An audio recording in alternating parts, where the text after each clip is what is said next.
Nobody told you what winter meant in a British home in the 1970s. You just knew. You knew it from the cold coming through the window frames before the heating caught up. You knew it from the smell of the kitchen at 5 o'clock, and the steam on the inside of the glass, and the cupboard that was never allowed to run low. Nobody taught you the system. You absorbed it by being there, by watching, by understanding, without being told that the people feeding you were doing something that looked ordinary and was not ordinary at all. 21 foods, every one of them earned. Section 1, Heinz tomato soup. The tin with the red label. You knew it before you opened the cupboard. The red and white, the weight of it in your hand, the particular way it sat at the back of every shelf in every kitchen in Britain, behind the OXO cubes, and in front of whatever else was in there. There were always 3 tins, at least 3. That was the rule. You did not let the Heinz tomato soup run out. Not in winter. Not with the cold coming through the window frames and the heating struggling to keep up. 3 tins was the minimum. Some households kept 6. Nobody decided this. Nobody wrote it down. You just knew. The tin opened with a standard tin opener, the kind you clamped to the edge and wound by hand. The contents came out thick, thicker than you expected, every time. You tipped it into the saucepan, and it sat there in a solid dome until the heat got underneath it. Then you added the tin of water. Half a tin, some said. A full tin, said others. Families argued about this for decades without resolution. You stirred it over a medium flame, not too high. High heat, and it caught the bottom and turned slightly bitter, and the whole thing was ruined. Medium heat. Patient. The smell started before it was ready. That particular warm sweetness, slightly tangy, slightly artificial in a way that was completely its own. You could not mistake it for anything else. The bread went under the grill. White bread. Mother's pride or sun-blessed. The soft square slices in the plastic bag. 2 slices per person, sometimes 3 if it was a cold day and you were hungry. The grill was the eye-level kind in most kitchens, part of the cooker, and you watched it because white bread went from pale to burnt in about 40 seconds, and there was no middle ground. You buttered the toast while it was hot, so the butter melted straight in. Then you carried everything to the table. The soup went into a bowl. The toast went alongside. You dipped the corner of the toast into the soup and held it there for a count of 3, maybe 4, and when you lifted it out, the edge had gone orange and soft, and the soup had soaked into the crumb. That was the thing. That was what you were there for. The skin formed on top if you left it too long. A thin film, slightly darker than the rest. Some people lifted it off carefully and put it to the side of the bowl. Some people stirred it back in. Some people ate it first. These were the choices available to you, and you made the same choice every time, and you never changed. Now think about January 1974. The 3-day week. Power cuts on a rota, sometimes 3 hours, sometimes longer. The electricity going off in the middle of the afternoon, and the house going dark and cold all at once. Candles on the table, the television dead, the electric hob useless. The families who had gas hobs could still cook. The families who had electric hobs brought the camping stove up from the shed, the little blue and white camping gas stove with the screw-on canister. You put it on the kitchen worktop, and you opened the cupboard, and you took out the Heinz tomato soup. Because that was the thing about it. It required nothing. It asked nothing of you. 1 saucepan, 1 flame, 10 minutes. In the middle of a national crisis, with the lights out and the country arguing about itself on the radio, you could still have a hot bowl of soup and a piece of toast, and the kitchen would smell of something warm, and the cold would step back for a little while. This was not a luxury. It was not a treat. It was the bare minimum of comfort, and that minimum mattered more than most things that cost 10 times as much. You handed the bowl to the children first. They dipped their toast without being told to. The soup went orange at the edges where the bread had been. The butter left a small film on the surface. The candle made the whole thing look warmer than it was. Nobody described this as making do. Nobody used that phrase at the time. You just got on with it. The soup was the same every time, exactly the same. The red tin, the thick contents, the particular smell, the toast going orange at the edges. That sameness was not boring. That sameness was the point. You wanted it to be exactly what it always was, and it always was. When the power came back on, sometimes 2 hours later, sometimes 4, the first thing that happened was the television came back on, and the second thing was someone put the kettle on, and the third thing was someone mentioned that there was Heinz tomato soup, if anyone wanted it, and someone always wanted it. Even now, decades later, you can walk down a supermarket aisle and see that red and white tin, and something happens before you have time to think about it. The smell comes back first, then the kitchen, then the particular color of the toast, where it had been dipped too long. Every cupboard in Britain had 3 tins, at least 3. That was simply the rule. The soup was the beginning, the easiest thing, the thing that required nothing. But there was another tin in that same cupboard, on the same shelf, that required even less than that, and it sat next to the bread bin, and it fed more people, more often than almost anything else in that kitchen. That one is next. Section 2. Heinz baked beans on toast. The tin, not a supermarket-owned brand, not a cheaper version from the bottom shelf. Heinz, the turquoise label, the particular shade of blue-green that meant one specific thing and nothing else. You knew it before you read the word. You knew it from the color alone. Heinz dominated the baked bean market so completely in the 1970s that asking for beans meant asking for Heinz. The two words had fused into one thing. Other brands existed. Nobody in a working British household was buying them. The tin sat in the cupboard alongside the soup, alongside the corned beef, alongside whatever else was in there. The cupboard was the engine of the kitchen in a 1970s working-class home. The fridge held the fresh things. The cupboard held the real things. The things that kept. The things that were always there. The things you could fall back on when everything else ran short. And in winter, things ran short. The 1970s were not a comfortable decade for most British families. Inflation ran high. Strikes closed factories. The price of food kept moving upward while wages stayed still or moved in the wrong direction. You managed, you stretched things. You knew exactly how much was in the cupboard at any given moment because you had to know. Running out was not an option when the next payday was still 4 days away. The beans were insurance. That is what they were. A tin of Heinz baked beans cost a few pence and fed a family of 4 when there was nothing else. You kept them. You always kept them. Running out of baked beans was the kind of oversight that did not happen twice. Now, the toast. The bread was white. In the 1970s, white bread was the bread of working British households. Mother's pride in the red and white wrapper. Sun-blessed in the yellow wrapper. Soft square slices, slightly doughy in the middle. Nothing like the bread that came before the war, and nothing like anything that has come since. This was the bread. There was no other kind in most homes. The toaster question mattered more than you might think. By the 1970s, pop-up toasters existed. Some households had them, many did not. In the homes without a toaster, the bread went under the grill. The eye-level grill that was part of the cooker, the one you had to crouch down or reach up to, depending on your cooker model. The one with the metal tray that slid in and out, and always had a thin layer of old fat on it that smelled of everything that had ever been cooked under it. You watched it. You had to watch it. White bread under a grill was a commitment. You could not walk away. 40 seconds on one side. Flip it with a fork or your fingers if you were quick. 40 seconds on the other. And if the phone rang or someone called from the other room, you came back to something black at the edges and the faint smell of burning, and you started again.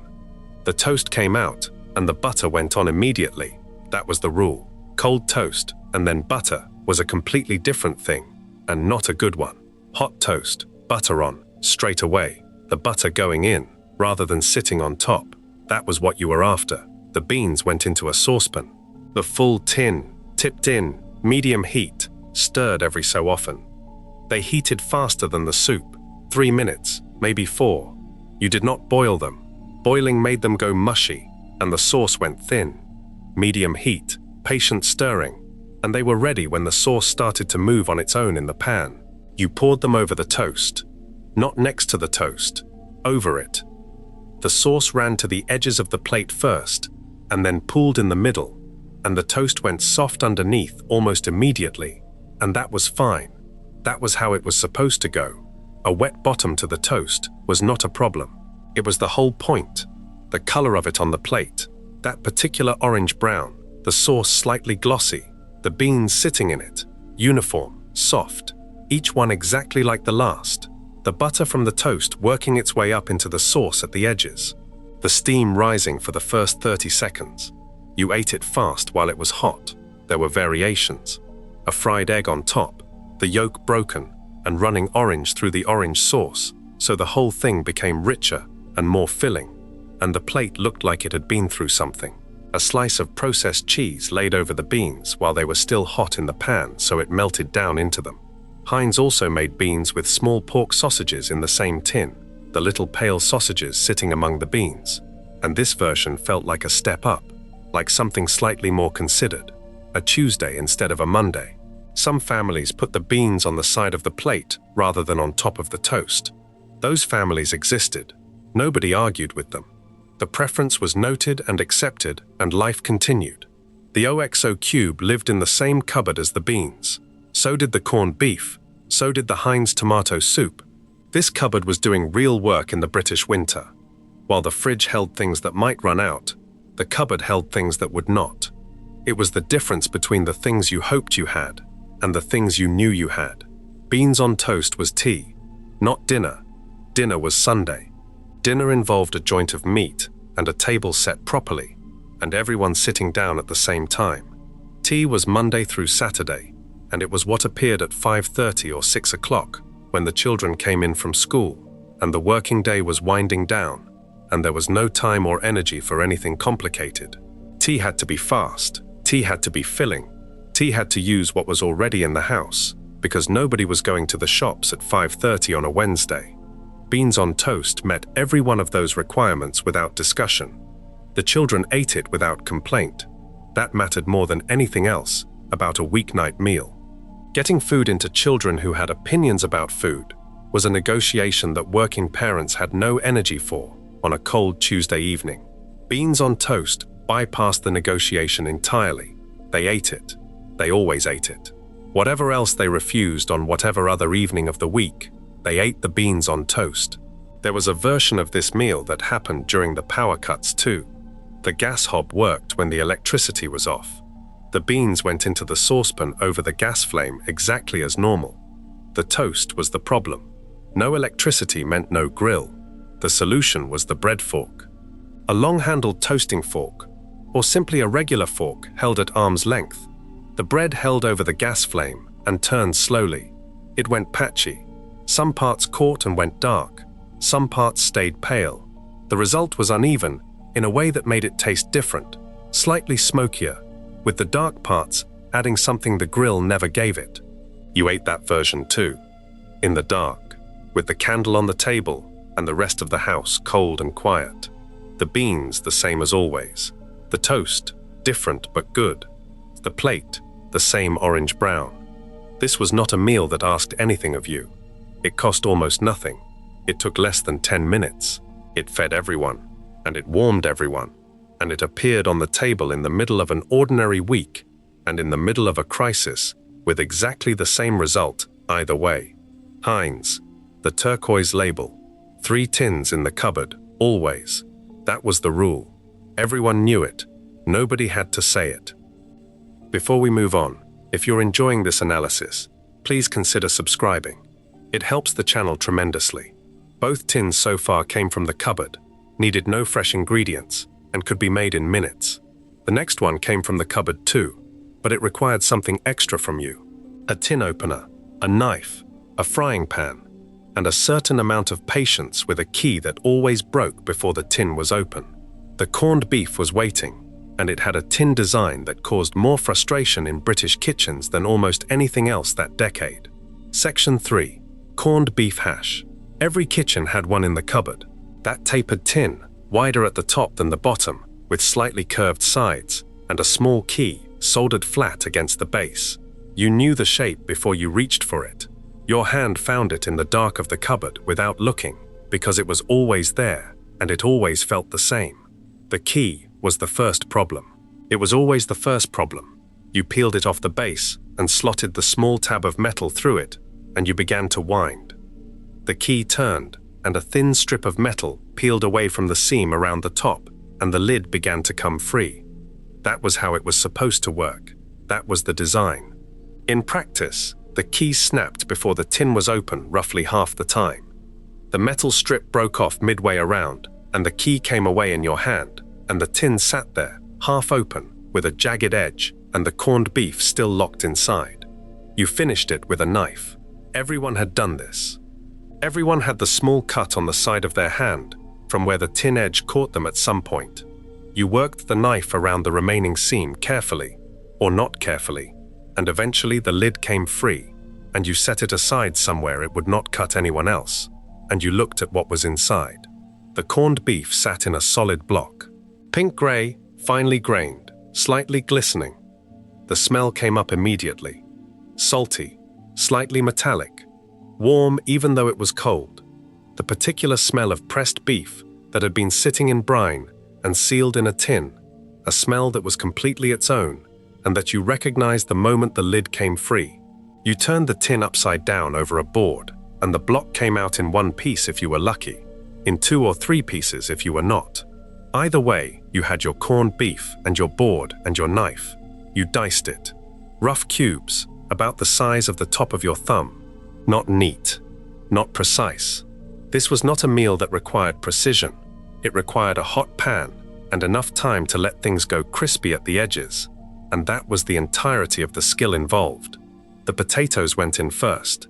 Cooked potatoes, left over from the night before if there were any, or raw potatoes peeled and diced small and parboiled for 5 minutes until they were just soft enough to take color in the pan. The onion went in with them.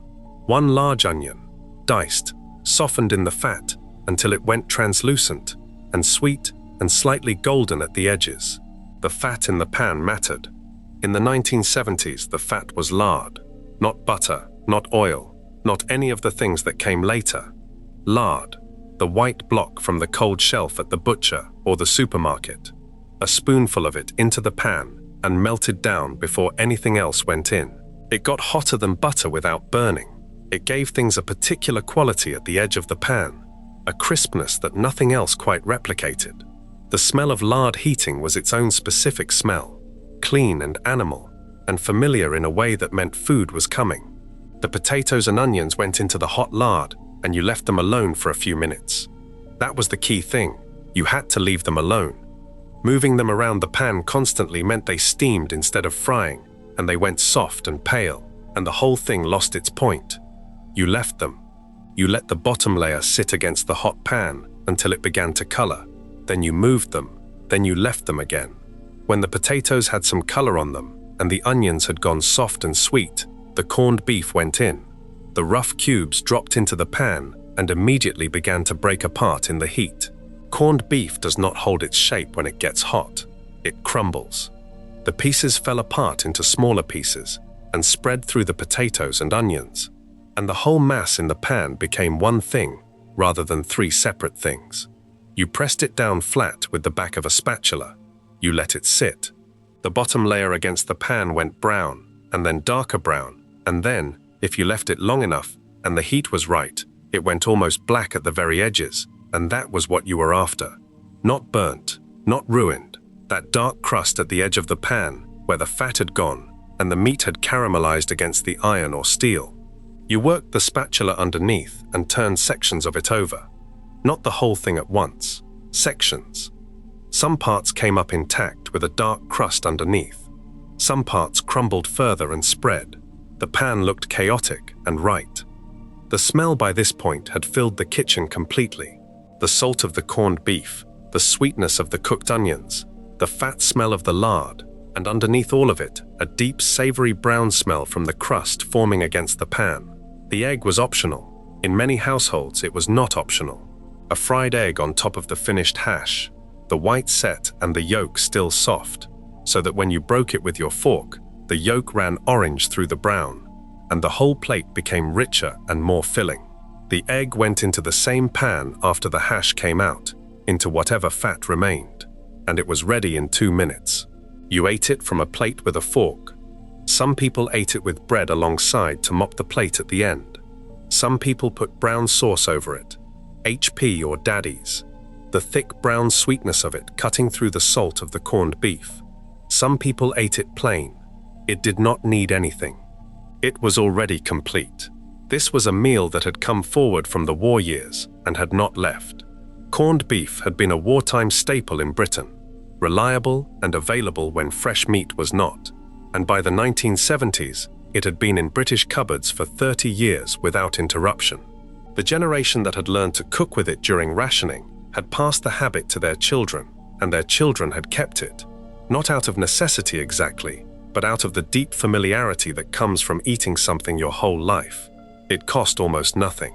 The tin of corned beef, the potatoes from the bag, the onion from the bowl on the counter, the lard from the cold shelf. The whole meal came together for pennies and fed 4 people and left the pan to soak in the sink, and everyone went back to whatever they had been doing before. There was no occasion attached to it, no day of the week, no particular reason for it to appear on a Monday rather than a Thursday.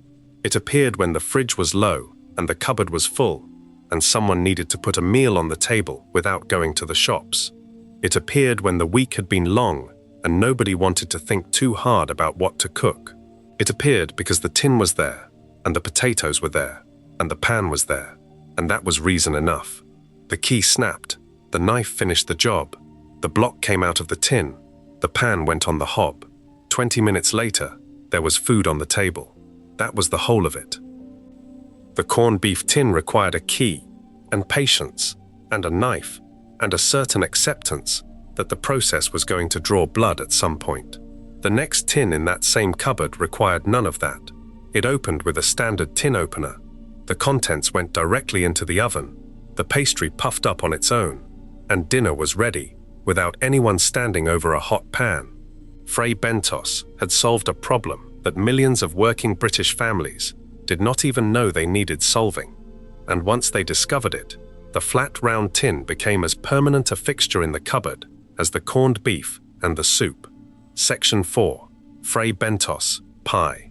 It came in a flat round tin, not tall like a soup tin, not tapered like the corned beef, flat and round, about the size of a dinner plate but shallower, with a paper label wrapped around the outside and a lid that sat flush with the top. The label told you what was inside: steak and kidney, minced beef and onion, chicken. The label changed. The tin did not. The tin was always the same flat round shape, and it always went into the oven exactly as it was. Label removed, lid left on, placed on the middle shelf. Fray Bentos had been making tinned meat products in Uruguay since the 1860s. By the time the 1970s arrived, the pie tins had been in British cupboards for over a decade and had become one of those products that families bought without thinking about it, the way they bought the Heinz soup and the Oxo cubes. It went in the trolley, it went in the cupboard, it waited. The preparation required almost nothing from you. You took the label off. You did not open the tin. You placed it on a baking tray, because the instructions said to, and because the alternative was a ring burned into the oven shelf. You put it in an oven that had been heating for 10 minutes. The instructions on the label said gas mark 6, or the equivalent. You left it for 25 to 30 minutes, and you got on with something else. That was the entire process. While it was in the oven, the smell began to work its way through the kitchen, the pastry heating up, the fat in it beginning to render, the meat and gravy inside warming and starting to move against the lid. By the time 20 minutes had passed, the kitchen smelled of pastry and gravy, and something deeply savory that pulled people in from the other room without anyone calling them. When you took it out, the transformation was obvious and slightly remarkable every time, even if you had done it 100 times. The lid of the tin had lifted.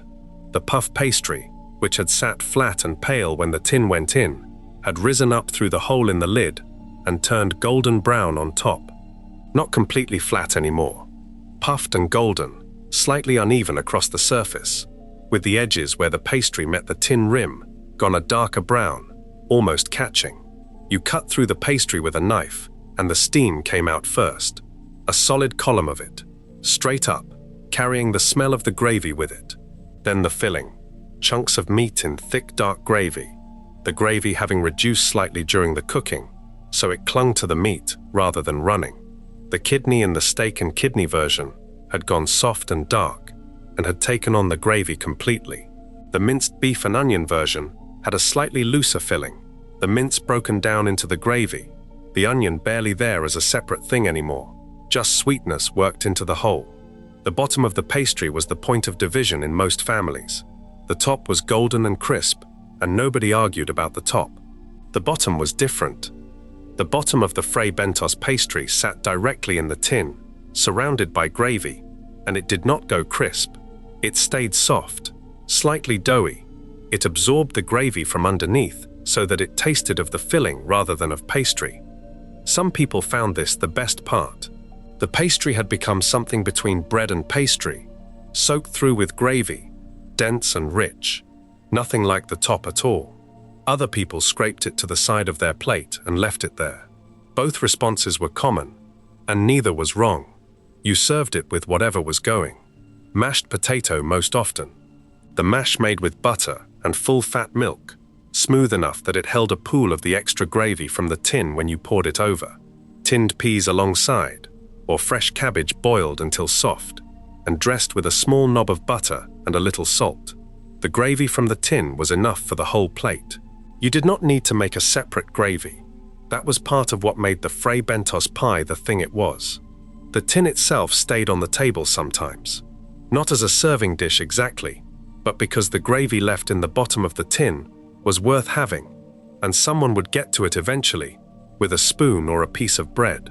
There was always gravy left in the bottom of the tin. Dark, thick, concentrated from the cooking, slightly caramelized where it had caught the hot metal. That gravy on a piece of white bread was its own small reward at the end of the meal. Fray Bentos made several varieties by the mid-1970s. The steak and kidney was the one most people thought of first. The minced beef and onion was arguably more popular with children because the kidney was absent and children had views about kidney. The chicken version existed and was eaten, but occupied a slightly different place in the hierarchy. Steak and kidney was the original, and in most households it was the default. You bought the others when the steak and kidney was gone from the shelf. The price was part of the point. In the mid-1970s, inflation in Britain was serious. At its peak in 1975, it reached 25%. The price of food, fresh meat especially, moved upward in a way that made weekly shopping a calculation rather than a routine. You looked at what things cost, you compared, you made decisions based on what was in the wage packet and what needed to last until the end of the week. A Fray Bentos pie cost a fraction of what a fresh piece of steak cost. It cost less than a comparable amount of fresh mince. It sat in the cupboard without spoiling. It required no skill to prepare. It produced a hot meal with pastry and meat and gravy that looked and tasted like something that had taken effort, and it had taken no effort at all. In a decade when effort was already being spent in every other direction, this mattered. Mum was working by the 1970s in many households. The assumption of the previous generation, that the woman would be at home all day, and the meal would be on the table when the family came in, had begun to shift. Women were going out to work. The hours between school finishing and dinner time were hours when nobody was standing over a stove. The Fray Bentos pie went in the oven at a set time and came out ready. A child old enough to turn an oven on could manage it. That was not a small thing. Dad in charge of dinner meant Fray Bentos in many households. This is not a criticism, it is simply accurate. The generation of British men who had grown up in the 1940s and 1950s had not been taught to cook. Cooking was not something they had been expected to learn. The kitchen was not their domain. Faced with the requirement to produce a hot meal for children on the evenings, when the arrangement fell to them, they opened the cupboard and they reached for the flat round tin and they followed the 4 steps on the label and dinner appeared. The children ate it. That was the final measure of everything in a 1970s British kitchen. If the children ate it without a fight, the meal had succeeded. Fray Bentos succeeded consistently. The puff pastry went golden and dramatic in the oven, and children responded to golden and dramatic. The thick gravy soaked into the mash and made the whole plate go the same rich brown color. Nobody sat with their arms folded in front of a Fray Bentos pie. It is still made today. The flat round tin is still on supermarket shelves. The design has barely changed. The label is different, but the shape is the same. And the process is the same. And the smell coming out of the oven after 25 minutes is the same. That smell is not nothing. That smell is 30 years of Wednesday evenings, and fathers in charge, and the oven doing the work, and everyone sitting down without a fight. The flat round tin, the puffed gold pastry, the gravy in the bottom, everyone knew it. Nobody needed to explain it. Before we move on, if you're enjoying this analysis, please consider subscribing. It helps the channel tremendously. 4 items so far, and each one solved the same basic problem in a slightly different way. The soup needed 10 minutes and a saucepan. The corned beef needed a pan and patience, and a knife for the tin. The Fray Bentos needed only an oven and time, but the next one on the list needed something different again. It needed a grill and a blue box and a Friday, because Friday had its own rules in the British household, and those rules had been running longer than anyone in the kitchen could remember. Section 5. Fish fingers. Friday meant fish, not because anyone sat down and made the decision, not because a rule had been written somewhere that British working families would eat fish on Fridays. The habit had come forward from the generation before, and the generation before that, rooted originally in Catholic practice that said no meat on Fridays, carried forward by people who had largely stopped going to church, but had not stopped buying fish on a Friday, because that was simply what Friday meant. By the 1970s, the religious reason had faded in most working households, but the habit had not. Friday was fish, that was the rule. Everyone knew it, and in the 1970s, for millions of British families, fish on Friday meant one thing: bird's eye, the blue box. 6 fish fingers inside, wrapped in orange breadcrumbs, each one a precise rectangle of white cod fillet, covered in a layer of batter, and then a layer of golden breadcrumb, frozen solid, straight from the freezer. Bird's Eye had launched fish fingers in Britain in 1955. By the time the 1970s arrived, they had been in British freezers for 15 years and had become one of the most recognized food products in the country.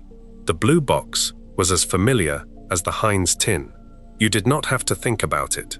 You saw the blue box and you put it in the trolley, and on Friday evening, you opened the freezer and took it out. The freezer itself was relatively new to many British households in the early 1970s.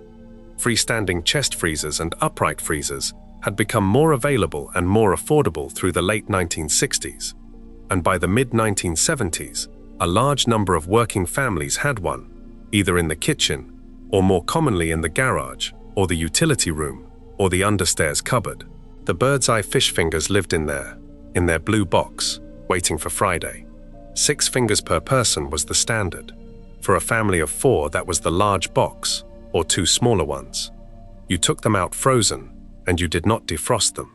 That was not how it worked. You cooked them from frozen, which was part of their appeal. No planning. No remembering to take something out of the freezer the night before. Friday came, you opened the freezer, you took out the box, you cooked them straight away. The cooking method divided households into 2 camps, and the division was firm. The first camp used the grill, the eye-level grill, the same one that handled the toast. The metal tray slid out, and the fish fingers laid on it in a single row, not touching, so the heat could get around them. Under the grill for about 10 minutes in total, turned once halfway through, the breadcrumb coating going from pale orange to deep golden brown, the edges catching slightly, the smell of hot breadcrumbs and fish beginning to fill the kitchen within the first 2 minutes. The second camp used the frying pan, a shallow layer of oil or lard in the pan, medium heat, the fish fingers laid in, and left alone for 3 or 4 minutes until the underside went golden, then turned with a spatula and left for another 3 or 4 minutes. The frying pan gave a slightly different result to the grill. The coating went darker and crispier on the outside, with a slightly more oily quality, and the fish inside steamed rather than roasted, so it was a fraction softer and more yielding when you cut through. Both methods were correct. Both produced something good. The grill version was lighter. The frying pan version was richer. Families picked one method and stayed with it for decades without ever seriously considering the other. The fish inside was cod. Bird's Eye used cod fillets in their fish fingers throughout the 1970s. British cod was not yet in the crisis it would later face. The waters around Iceland and the North Atlantic were still producing cod in quantities that made it the default white fish of the British diet. The cod wars between Britain and Iceland ran through the early and mid-1970s, a serious dispute over fishing rights in Icelandic waters that involved Royal Navy frigates and Icelandic Coast Guard vessels, and genuine diplomatic tension. British fishermen were eventually excluded from the most productive Icelandic fishing grounds by 1976. The effect on the price and availability of cod in British shops and on British freezer shelves was real and was felt. But through most of the decade, the cod was still in the blue box, and the blue box was still in the freezer, and Friday was still fish. You put it on the plate, and alongside it went one of two things, depending on the household and the evening. The first option was mashed potato and tinned marrow-fat peas. The mash made the same way it was always made: butter and full-fat milk, smooth enough to hold its shape on the plate. The marrow-fat peas from the tin, Bachelor's, or a supermarket brand, grey-green and slightly grainy, thick in their own starchy liquid. The peas went into a saucepan and heated for 3 minutes and came out steaming, and were poured alongside the mash and the fish fingers, and that was the plate. The colors on it were orange and white and grey-green, and it looked exactly like what it was, which was Friday tea in a British working household in the 1970s. The second option was white bread and ketchup, the fish fingers straight from the grill onto a plate, 2 slices of Mother's Pride or Sunblessed alongside, Heinz tomato ketchup in the glass bottle, with the narrow neck that you had to hit on the bottom or dig into with a knife to get moving. You picked the fish fingers up with your fingers, you dipped them in the ketchup, you ate them with the bread on the side. This was the children's version, the version that required no knife and fork and no sitting properly at the table. This was Friday tea, when Friday felt relaxed and nobody had the energy to make it formal. The ketchup bottle deserves a moment. The Heinz tomato ketchup bottle in the 1970s was glass, a thick glass bottle, slightly tapered, with a narrow neck and a metal cap. The ketchup inside was thick enough that it did not pour freely. It sat in the bottle and required persuasion. You held the bottle at a 45-degree angle over your plate and you waited. Nothing happened. You hit the bottom of the bottle with the flat of your hand. A small amount moved toward the neck. You hit it again. A bubble of air moved up through the ketchup from the neck, and the ketchup shifted slightly. You turned the bottle upside down and shook it. You inserted a knife into the neck and worked it around to break the seal. Eventually, the ketchup came, all at once, a dark red flood of it across the plate that was 3 times what you wanted, and you ate it anyway, because there it was. Heinz moved to the squeezy plastic bottle later. The glass bottle remained the standard throughout most of the 1970s, and the ritual of getting the ketchup out was as much a part of Friday tea as the fish fingers themselves. The smell of fish fingers cooking was a Friday smell. It was specific to that day in a way that sounds strange until you think about it and realize it is completely true. The warm breadcrumb smell coming from the grill or the pan, the slight oiliness of it, the fish underneath. You smelled it before you came into the kitchen, and you knew 2 things simultaneously. It was Friday, and tea was nearly ready. The blue box went back in the freezer, if there were any left, though there rarely were. The grill tray went into the sink to soak, because the breadcrumb residue that had fallen and caught on the hot metal was not coming off without soaking, and everyone knew it. The ketchup bottle went back in the cupboard, not the fridge, because in the 1970s, ketchup lived in the cupboard, and the idea of refrigerating it had not yet taken hold in most homes. Friday was done. The fish fingers had been eaten. The peas had been eaten, or moved around the plate in a way that suggested eating, but had not actually involved much eating. The bread had been used to mop the ketchup. The mash had gone cold on the plate of whoever had been slowest, and had stiffened slightly, and gone slightly grey at the surface, and been eaten anyway. Bird's Eye, The blue box, 6 fingers per person. Friday.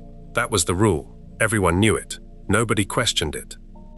Friday had its fish and its rules and its blue box from the freezer. But the meal that required no box and no tin and no freezer, the meal that came entirely from a pan and an OXO cube and whatever sausages were left from the butcher on Saturday morning, that one appeared on more weeknight plates than almost anything else that decade. The sausages went in the pan first, and the smell of them brought everyone to the kitchen before they were told.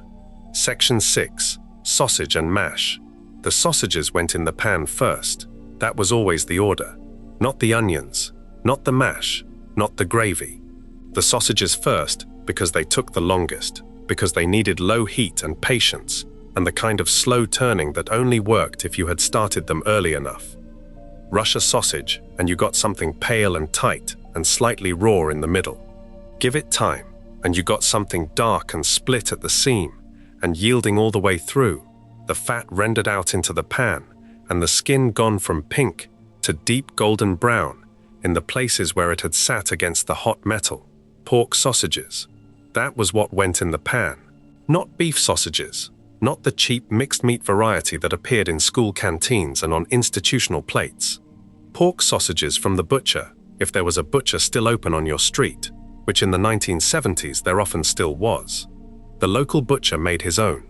Every town had at least one butcher who made his own sausages, his own blend of pork shoulder and back fat and seasoning and rusk, his own ratio of meat to filler, his own particular flavor that was slightly different from the butcher 2 streets over. You knew your butcher's sausages. You bought them on Saturday morning when you did the weekly shop, and they sat in the fridge, wrapped in white paper, and they appeared on the table 2 or 3 times across the week. Cumberland sausages were the other option. The long coil, not links, a continuous spiral of sausage meat in a natural casing, sold by weight rather than by the pack. Cumberland sausages had a higher meat content than most, and a particular seasoning of black pepper and herbs that gave them a slightly more robust flavor than a standard pork banger. They came from Cumberland, the county in the northwest of England that would later become part of Cumbria, and they had been made the same way for long enough that the method and the name were inseparable. You cut sections off the coil for the pan. The casing was real, and it went tight, and then split slightly as the heat got into it. All sausages were the supermarket option. The vacuum-packed plastic tray with the sausages lying in a row, 8 to a pack, uniform in size and color, made to a consistent recipe in a factory rather than a butcher's shop. Walls had been making sausages in Britain since the 1800s. By the 1970s, their name was on supermarket shelves across the country, and their sausages were what went in the pan in households that did not have a local butcher or whose local butcher had already closed. They cooked reliably. They tasted of what a sausage was supposed to taste of. They did the job. The fat the sausages cooked in was their own. You put them in a cold or barely warm pan with no added fat and let the heat build slowly. As the pan warmed the fat inside, the sausages began to melt and come out through the casing, and within 5 minutes, there was enough fat in the pan that they were effectively frying in their own rendered fat. This was the correct method. It gave the skin time to color gradually, rather than hitting a pan already full of hot oil and going brown on the outside before the inside was cooked. Low heat, slow turning, 15 minutes at least. 20 was better. While the sausages were going, the potatoes went on. Maris Piper or King Edward, the 2 main varieties in British kitchens through the 1970s. Flowery potatoes, the kind that fell apart when you boiled them, the kind that went light and dry when you mashed them, rather than staying dense and slightly waxy. You peeled them over the sink, the peel coming away in long strips under a peeler or a small knife, the white flesh underneath slightly damp and cold in your hand. Cut into rough chunks, into salted boiling water, lid on, 20 minutes. The mash was made with butter and full-fat milk. Those were the 2 things. Butter, a proper knob of it, not margarine, not for mash. Margarine was for toast and sandwiches, and the kinds of cooking where the flavor of the fat did not matter much. Mash was not one of those things. The butter went in while the potato was still steaming hot, straight from draining, and it melted immediately into the flesh as you worked it with the masher.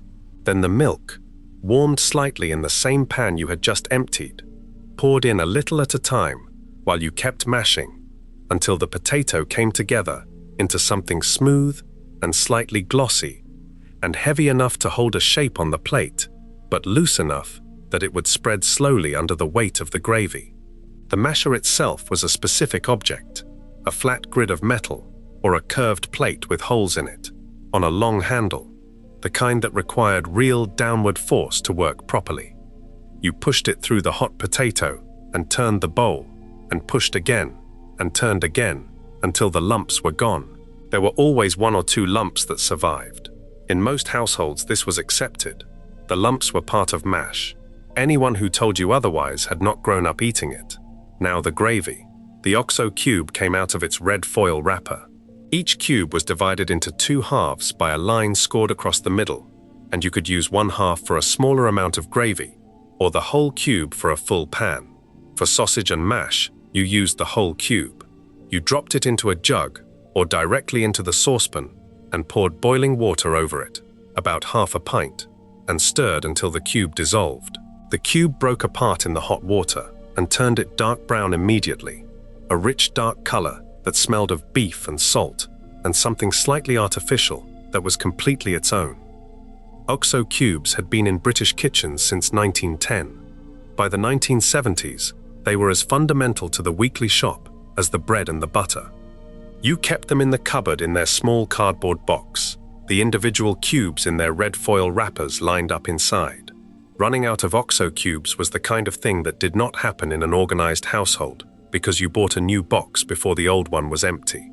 The cube went into everything, into stews, into soups, into the water you boiled vegetables in, into the gravy for sausage and mash.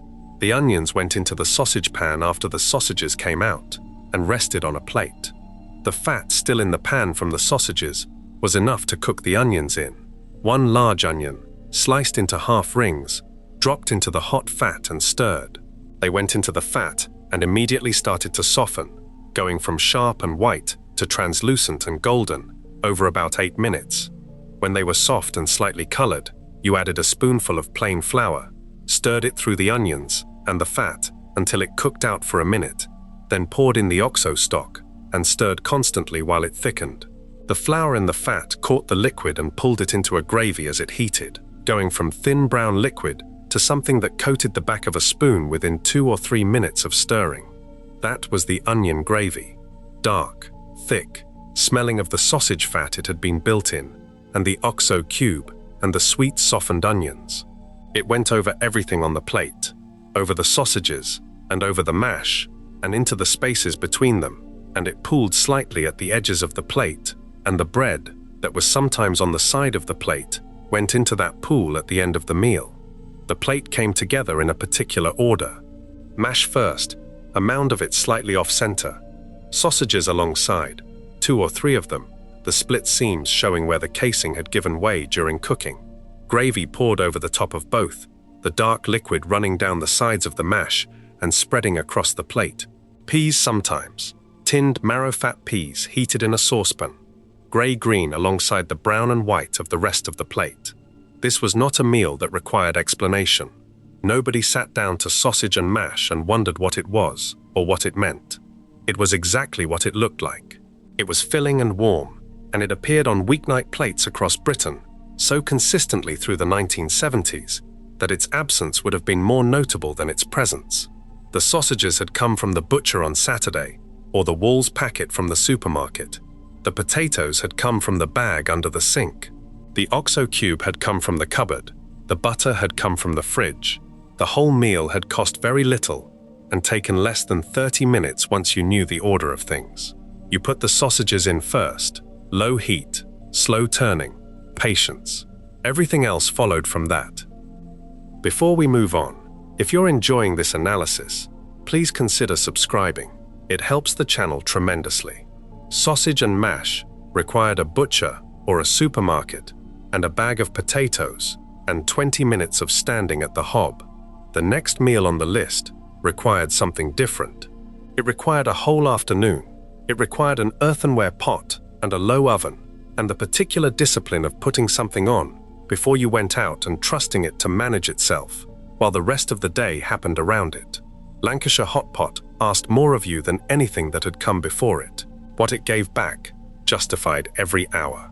Section 7. Lancashire Hot Pot. It went in before you went out. That was the whole logic of it. You assembled it in the morning or at lunchtime. You put it in the oven on a low heat, and you left it. The oven did the work. The house did the rest. By the time the family came back through the door in the late afternoon, the smell had been building for 2 hours, and it met you in the hallway before you reached the kitchen. Lamb fat and bay leaf and something deeper underneath. The long, slow smell of meat that had been giving itself up to gravy for the better part of an afternoon. Lancashire Hot Pot came from the northwest of England. Lancashire specifically, the county that ran from the moorlands above Manchester up toward the coast at Blackpool and Morecambe, the county of mill towns and mining villages, and the kind of working life that required food you could leave on a low heat while you went out to earn. The dish had been feeding that kind of life since the Industrial Revolution. Mill workers in the 1800s had left their hot pots on the hearth in the morning and come back to them at the end of a shift. By the 1970s, the hearth had become an oven, and the mill had become a factory, or an office, or a building site. But the logic was identical. Put it on, leave it, come back to it. The meat was neck of lamb or mutton, not the expensive cuts, not the leg or the rack or anything that a butcher displayed in the front of the window.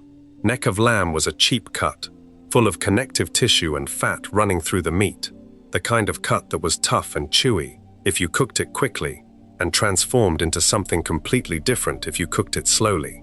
Slow heat broke down the connective tissue over time, and what had been tough became tender, genuinely tender, the kind of meat that fell apart when you pressed it with a fork rather than requiring a knife. Mutton was the older version of lamb, from a sheep over 2 years old rather than under 1.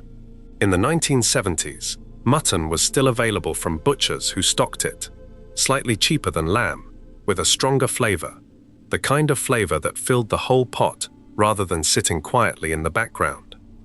Some households used mutton always, some used lamb always, some used whichever the butcher had that week at the better price. The result with either was a hot pot. The flavor was slightly different, but the method and the outcome were the same. The onions went in with the meat, sliced, not diced, into half rings that would soften completely during the long cooking and disappear into the gravy, rather than staying as separate pieces. Carrots sometimes, cut into thick rounds, a bay leaf or two, salt and pepper, a spoonful of plain flour worked through the meat and onions to help thicken the gravy as it cooked. Some recipes added a splash of Worcestershire sauce. Some added a little of whatever was open. The base of the hot pot was forgiving in a way that very few dishes are, willing to absorb what you had and produce something good regardless. The stock went in next, enough to come about halfway up the meat and vegetables. In most 1970s households, this meant water and an OXO cube, dissolved and poured over. The OXO cube again, doing its work, giving the liquid the color and the body it needed to become something more than water during the long cooking. Then the potatoes. This was the defining feature of the Lancashire hot pot, the part that made it different from a stew. You did not put the potatoes in with the meat. You sliced them, thin, even slices, about the thickness of a pound coin, and you laid them on top of the meat and onions in overlapping layers, each slice slightly covering the one before it, working from the outside edge of the pot inward until the entire surface was covered in a roof of overlapping potato slices. The comparison people always reached for was roof tiles, overlapping like roof tiles, each one slightly higher than the one before, building toward the center of the pot. That was what it looked like, a tiled roof of potato sitting on top of the meat and the gravy below. You brushed the top layer of potato with a little melted butter or dripping. This was what made the difference between a potato top that stayed pale and slightly soft and one that went golden and caught at the edges. The fat on the surface of the top layer crisped in the oven heat, while the layers below cooked in the steam and the rising gravy. The top went golden. The layers underneath went soft and absorbed the lamb flavor from below. The very bottom layer of potato, sitting directly in the gravy, became almost indistinguishable from the meat beneath it, having taken on the color and the flavor of everything it had been sitting in for 2 hours. The pot itself mattered. The traditional Lancashire hot pot was made in an earthenware pot, tall-sided, with a lid that you removed for the last 30 minutes of cooking to let the potato top brown. The earthenware held the heat evenly and slowly in a way that a thin metal pan did not. It did not create hot spots. It did not let the bottom catch. It conducted the heat gently through the whole pot so that the meat at the bottom cooked at the same pace as the potato at the top. In households where an earthenware pot was not available, a deep casserole dish did the same job. The result was slightly different, but still a hot pot. Gas Mark III or Gas Mark IV. 3 hours was the standard. Some households did 2.5, some did 3.5.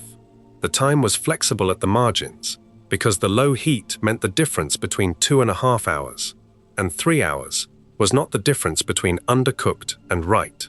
It was the difference between very good and slightly better. The hot pot told you when it was ready by the smell more than by the clock. The last 30 minutes without the lid. That was when the potato top went from pale and steamed to golden and catching at the edges. You watched it through the oven door in those last 30 minutes. Not constantly, but every 10 minutes or so, because the line between golden and too dark was a short one, and you had put too much time into this to lose it at the end. When it came out, the kitchen stopped whatever it had been doing. The smell that had been building for 2 or 3 hours concentrated itself into the moment the oven door opened and the pot came out. Lamb fat, bay, the slightly sweet edge of the cooked onions, the particular smell of potato that has been browning slowly in butter on top of a meat gravy. All of it together, rising from the pot as you set it on the top of the cooker. You served it from the pot at the table, not plated individually in the kitchen and carried through. The pot went to the table and people helped themselves, working the spoon down through the potato top into the meat below, making sure each serving had some of the golden top layer and some of the meat and some of the thick gravy that had been building at the bottom of the pot for the entire afternoon. The gravy in a properly made Lancashire hot pot was not poured in at the start and recovered at the end. It was created during the cooking. The juices from the lamb, the liquid from the onions, the oxo stock, the flour that had been worked through the meat at the beginning, all of it had reduced and combined and thickened over 3 hours into something that was not any of those things separately, but was all of them together, dark, thick, clinging to the meat and to the bottom layers of potato. Nothing poured from a tin or made from a packet at the last minute tasted like that gravy. Nothing could. Lancashire, in the 1970s, still had mill towns, still had communities built around a single industry, a single employer, the kind of place where everyone on the street worked the same hours and came home at the same time, and the smell of a hot pot cooking was not unusual in the afternoon, because half the kitchens on the road had one going. The dish belonged to that life, the way the life belonged to it. Practical and generous, and requiring nothing from you in the moment when you were most tired, because you had done the work in the morning when you still had the energy for it. You put it in before you went out. You came back to it in the dark of a winter afternoon, with the cold still on your coat. The smell met you in the hallway. That was the arrangement. It had been the arrangement for 100 years before the 1970s, and it continued without interruption through every winter of that decade, without anyone stopping to remark on it. Lancashire Hot Pot asked you to give it a morning, and it gave you back an evening. The next meal on the list asked something different. It asked you to give it nothing new at all. No trip to the butcher, no fresh ingredients, no planning. It asked only that you had not thrown away what was left from Sunday, because Monday had its own meal waiting in the leftovers, and that meal was built on the understanding that nothing from a roast was ever wasted. Section 8. Shepherd's Pie. Sunday's roast made Monday's dinner. That was the arrangement, and it had been the arrangement for as long as anyone in the kitchen could remember. The joint went in the oven on Sunday morning. The family sat down to it at 1 o'clock. The meat was carved and served and eaten, and what remained on the joint went back into the kitchen and was dealt with. Not thrown away, not left to go stale, dealt with. The leftover meat from a Sunday roast was not a problem to be solved. It was the beginning of the next meal, and everyone understood that. With lamb, it became shepherd's pie. That was the rule of the name, though not everyone followed it strictly. Shepherd's pie was lamb, cottage pie was beef. The distinction existed because shepherds kept sheep and farmers kept cattle, and the pie was named for who had provided the meat. In practice, many households used the two names interchangeably and put whatever leftover meat they had into whichever pie they were making and did not worry about the terminology. But in the households that did it properly, shepherd's pie was lamb, and the lamb came from Sunday. The leftover lamb came off the bone with a knife or with your fingers, whichever worked better on what remained. The bone went into a pot with water and an onion and a bay leaf to make stock, or it went into the bin if there was not time or energy for stock, which in a working household on a Monday morning was more often than not. The meat was pulled apart or cut into small pieces and set aside in a bowl. Then it went into the pan, a large frying pan or a wide saucepan. A little fat melted in the bottom. The lamb pieces dropped in and stirred over a medium heat until they had warmed through and taken a little color. Then the onion, diced, stirred in with the meat and softened. Then the carrots, cut small. Some households added peas at this stage, frozen peas dropped in straight from the bag, or tinned marrow-fat peas drained and added. Some added both. The vegetables were not the point of the dish, the meat was the point. The vegetables were there to stretch it, to fill the dish out, to make the lamb that had already fed the family once on Sunday feed them again on Monday, without anyone feeling the lack of it. The gravy came from an OXO cube, dissolved in hot water, half a pint of it poured over the meat and vegetables and stirred through. The liquid had to be enough to keep the filling wet during the time it spent in the oven under the potato. Too little, and the filling dried out and caught the bottom of the dish, and the whole thing tasted of the burning rather than the lamb. Enough gravy, and the filling stayed loose and rich, and the potato on top absorbed the steam from it and softened from underneath while it crisped on top. The potato went on last. Mashed potato, made the same way it was always made. Maris Piper, or King Edward, peeled and boiled until soft, drained and worked with a masher and butter and hot milk until smooth. The mash had to be stiff enough to sit on top of the filling without sinking into it. Too loose, and it fell through the gravy and disappeared. Stiff enough, and it sat on top as a distinct layer, a white ceiling over the brown filling below. You spooned it over the filling in the dish and spread it with a fork. The spreading was not purely practical. You dragged the fork across the surface in lines, then turned the dish and dragged it again in the other direction, so the surface of the potato had a grid of ridges across it. Those ridges were important. The peaks of the ridges were the parts that sat highest in the dish and caught the most heat in the oven, and they went brown and slightly crisp, while the valleys between them stayed softer. A flat-topped shepherd's pie came out of the oven pale. A ridged one came out golden across the peaks and pale in the valleys.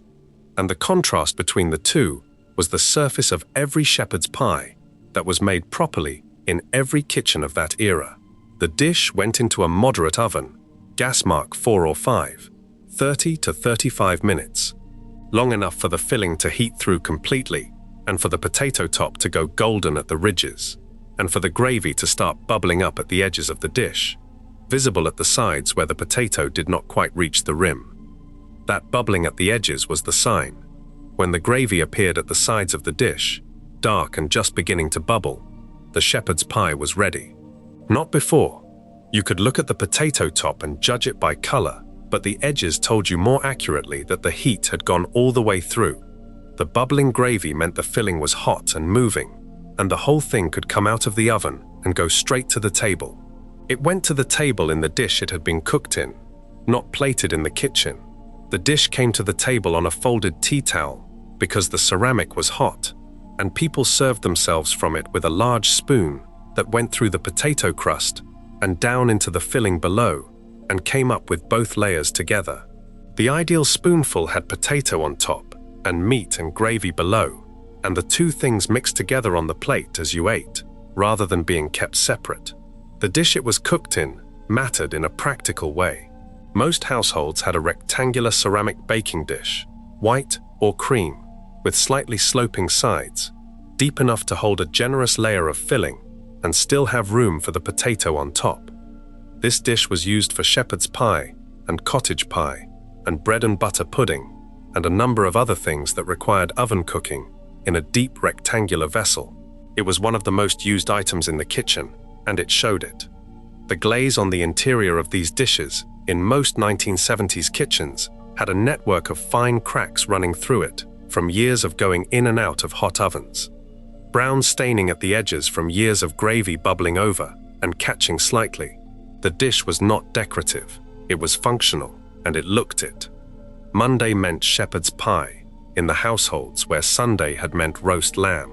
The connection between the two meals was explicit and understood by everyone at the table. They were eating Sunday again, in a different form, and nobody minded. The shepherd's pie did not feel like a lesser version of the roast. It felt like a different meal that happened to share its ingredients with the one that had come before. The lamb that had been a joint on Sunday was mince and gravy on Monday, and the potato that had been roasted on Sunday was mashed on Monday, and the onion that had sat alongside the joint was softened into the filling, and the whole thing had been transformed into something complete in itself. This was the economy of the British working kitchen, operating as it was designed to operate. Nothing wasted, everything carried forward. The joint bought on Saturday, fed the family on Sunday, and fed them again on Monday, and if there was enough left after Monday, the carcass went into a pot on Tuesday for soup. One purchase, 3 meals. That was the arithmetic, and it was not remarkable. It was simply how things were done. The cost of running a household in the 1970s required this kind of thinking at every stage. With inflation running high and wages not always keeping up, the gap between what a family needed and what they could afford to spend was managed through exactly this kind of discipline. You bought what you needed and you used all of it. You did not buy more than you needed because more than you needed was money you did not have. The shepherd's pie on Monday was not thrift as a virtue or a choice. It was thrift as the only available option, and it produced something good, reliably, every time. The ridged potato top going golden in the oven, the gravy appearing at the edges of the dish, the smell of lamb and onion and oxo filling the kitchen 30 minutes before the dish came out. Sunday's roast, Monday's dinner, 1 joint, 2 meals. That was understood. Nobody needed to explain it. Before we move on, if you're enjoying this analysis, please consider subscribing. It helps the channel tremendously. Monday had its shepherd's pie built from Sunday's lamb, but Tuesday morning sometimes found the kitchen with something else left over from Sunday. Not meat, vegetables, the cabbage that had been boiled, the potatoes that had been roasted, the carrots that had been soft alongside the joint. Those did not go in the bin either. They went into a pan with butter and heat and produced a sound that gave the dish its name. And that sound on a Tuesday morning was as much a part of the week as the shepherd's pie had been the night before. Section 9. Bubble and squeak. Nothing from Sunday went in the bin. That was the principle, and it ran through everything. The joint had become shepherd's pie on Monday. The stock from the bones had gone into soup or gravy. And the vegetables, the ones that had been boiled and roasted alongside the meat, the ones that had sat in serving dishes on the table and been spooned out and not quite finished, those had gone into a bowl and been covered and put in the fridge on Sunday evening without a second thought, because everyone knew what they were for. They were for Tuesday. Tuesday morning, or Tuesday lunchtime, the bowl came out of the fridge. Cold roast potatoes, slightly hardened on the outside from sitting overnight.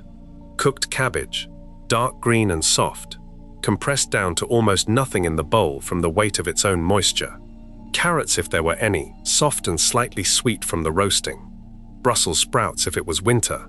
And in the 1970s, Brussels sprouts appeared on the Sunday table from October through to March without interruption because they were cheap and they grew in British soil and they were available when almost nothing else green was. Whatever had been left over went into the bowl, and whatever was in the bowl went into the pan.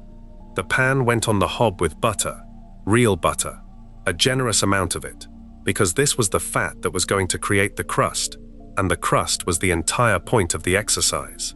The butter melted and foamed, and you watched it come to the right temperature, hot enough to sizzle when the vegetables went in, not so hot that the butter burned before anything else happened. The vegetables went in together. You had either mashed them roughly before they went in, pressing them together in the bowl with a fork so they formed a loose mass with the potato holding everything else together, or you put them in as they were and pressed them flat with the back of the spatula once they were in the pan. Both methods worked. The mashed approach gave you a more uniform cake that held together and flipped cleanly. The unmashed approach gave you something more textured, with distinct pieces of carrot and cabbage visible, rougher at the edges, slightly more chaotic on the plate. You pressed the whole thing flat against the hot pan. That press was important. You wanted maximum contact between the vegetable mass and the hot butter on the pan surface, because maximum contact meant maximum crust. Then you left it alone. This was the same discipline as the corned beef hash. You left it alone. Moving it, stirring it, checking it constantly meant you broke the crust before it had formed, and you ended up with something warm and soft, rather than something warm and soft with a dark, crisp bottom that was worth the wait. 4 or 5 minutes on a medium heat. Then you worked the spatula carefully underneath the edge and lifted a corner to look. If the bottom had gone dark golden brown, the kind of color that sat just before the edge of burning, the crust was ready. If it was still pale, you put it back down and gave it another 2 minutes. The flip was the moment everyone in the kitchen paid attention to. You could flip the whole thing at once if the pan was the right size and the cake had held together. A quick, decisive movement that sent the whole mass airborne for a fraction of a second and brought it back down the other way up, the golden crust now on top, the pale, uncooked side now against the hot pan. This method worked perfectly when it worked, and produced a mess when it did not. The vegetable cake breaking apart mid-air and landing in pieces that you pressed back together quickly with the spatula and hoped nobody had been watching closely. The safer method was to cut it into sections with the spatula and turn each section individually. Less dramatic, more reliable. The sections came up easily once the crust had formed, the spatula sliding underneath without resistance. Each piece flipped cleanly to show the golden underside that was now on top. You pressed each section flat again against the pan and left the second side to color. The name came from the sounds the vegetables made in the pan. Bubble and squeak. The butter bubbling in the pan when the cold vegetables went in. The moisture in the vegetables turning to steam and escaping with a squeaking sound as the heat pressed against them from below. The name was not invented for the dish. The dish earned the name by making those sounds every time it was made. You heard it before you saw it. The bubble and the squeak from the kitchen meant leftover vegetables were going into butter in a hot pan, and something worth eating was 20 minutes away. The earliest record of bubble and squeak as a name goes back to 1762, when it appeared in print referring to a dish of fried beef and cabbage. The beef disappeared from the recipe over time, and by the 20th century, bubble and squeak meant fried leftover vegetables and potato, the version that every British household of the 1970s would have recognized immediately. The name had stayed even as the contents had changed, which was not unusual for British food. The name stuck longer than the recipes did. You served it from the pan, directly onto the plate, the golden side up, the pale side underneath, still soft and warm, with cold meat from Sunday's joint if any remained, sliced thin and laid alongside, with a fried egg on top, the white set and the yolk still soft, if there was nothing else going, with brown sauce on the side, HP or Daddy's, the thick dark sweetness of it, working against the slight bitterness of the cabbage in the crust. The Worcestershire sauce bottle sometimes came out too. Leah and Perrins, the thin dark sauce in the long thin bottle with the orange label, a splash of it over the top of the bubble, and squeak as it came out of the pan. Lear and Perrins had been made in Worcester since 1837, and by the 1970s, the bottle sat in most British kitchen cupboards as automatically as the OXO cubes and the Heinz tins. A few drops over the bubble and squeak, or over the shepherd's pie, or into the gravy. It added something dark and sharp and slightly fermented that lifted whatever it went into without announcing itself. The Brussels sprouts in the winter version of Bubble and Squeak were the ones that had caused the most resistance on Sunday. Brussels sprouts were the vegetable that children refused most consistently and most vocally at the Sunday table. They were bitter, they were dense. They smelled particular when they were boiled, a slightly sulfurous smell that filled the kitchen and warned you what was coming before the dish arrived on the table. Children had views about Brussels sprouts that they expressed clearly. In Bubble and Squeak, those same sprouts, pressed flat against a hot pan in butter until they had gone golden at the edges and slightly caramelized, tasted different enough that the children who had refused them 24 hours earlier sometimes ate them without complaint. The heat and the butter and the crust changed them. The bitterness was still there, but it had gone quieter, and something slightly sweet had appeared where the cut edges of the sprout had caught the pan. This transformation was not pointed out to the children. You simply put the plate in front of them and let them eat it. Savoy cabbage was the other green that went into Bubble and Squeak consistently. Savoy was the crinkle-leafed cabbage, the one with the dark green outer leaves and the paler yellow-green inner leaves, the one that was in British shops and markets through the entire winter because it grew well in cold, wet conditions and kept well once cut. It boiled down to almost nothing, losing most of its volume in the water, and what came out was soft and dark and slightly sweet with a faint bitterness underneath. In the Bubble and Squeak, it held the potato together and gave the cake its structure. The potato provided the bulk and the binding. The cabbage provided the flavor and the color, dark green pieces visible through the golden crust. The pan went back on the hob after washing, and the week continued. Tuesday's meal had cost nothing that had not already been spent on Sunday. The vegetables that would have been thrown away became something that people ate willingly, and some people ate enthusiastically. The butter was the only new thing added to the equation. Everything else was already in the kitchen, already cooked, already sitting in the fridge, waiting to become something. Nothing from Sunday went in the bin. That principle ran through everything. It ran through the shepherd's pie on Monday, and the Bubble and Squeak on Tuesday, and it ran through the kitchen like an instruction that nobody had written down, because nobody needed to. You used what you had. You always had. Bubble and Squeak used everything that was left from Sunday and cost nothing beyond the butter in the pan. But the next dish on the list required something different. It required a trip to the butcher for cheap cuts, a large pot, a bag of Atora suet from the baking shelf, and the better part of an afternoon. Beef stew and dumplings was not a leftover meal. It was built from scratch, slowly, on a cold day when the kitchen needed to be warm for hours, and the family needed something that would sit in the stomach and hold the cold off until morning. Section 10. Beef stew and dumplings. The meat came from the cheaper end of the butcher's counter: shin of beef, stewing steak, chuck, the cuts that sat at the back of the display rather than the front, the ones without the bright red color of a fresh sirloin or the clean lines of a fillet. These were the working cuts, the ones that came from the parts of the animal that had done the most movement during its life, the muscles that had worked hardest and had consequently developed the most connective tissue running through them. That connective tissue was the reason they were cheap. It was also the reason they were worth buying. Cook a piece of shin quickly in a hot pan, and it came out tough and resistant, something you had to work against with your teeth, rather than something that gave way easily.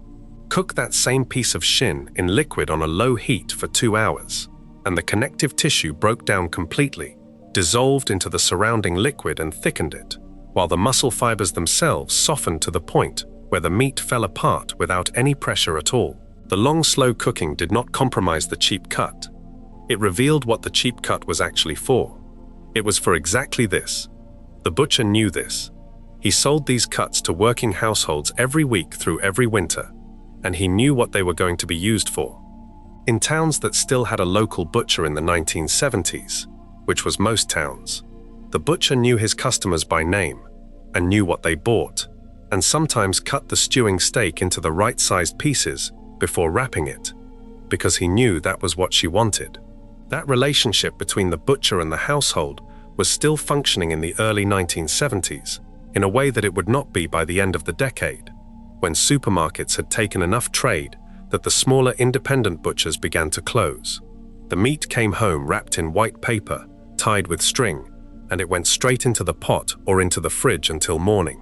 The pot was large, a heavy pot with a lid, cast iron if the household had one, or a large aluminium saucepan if they did not.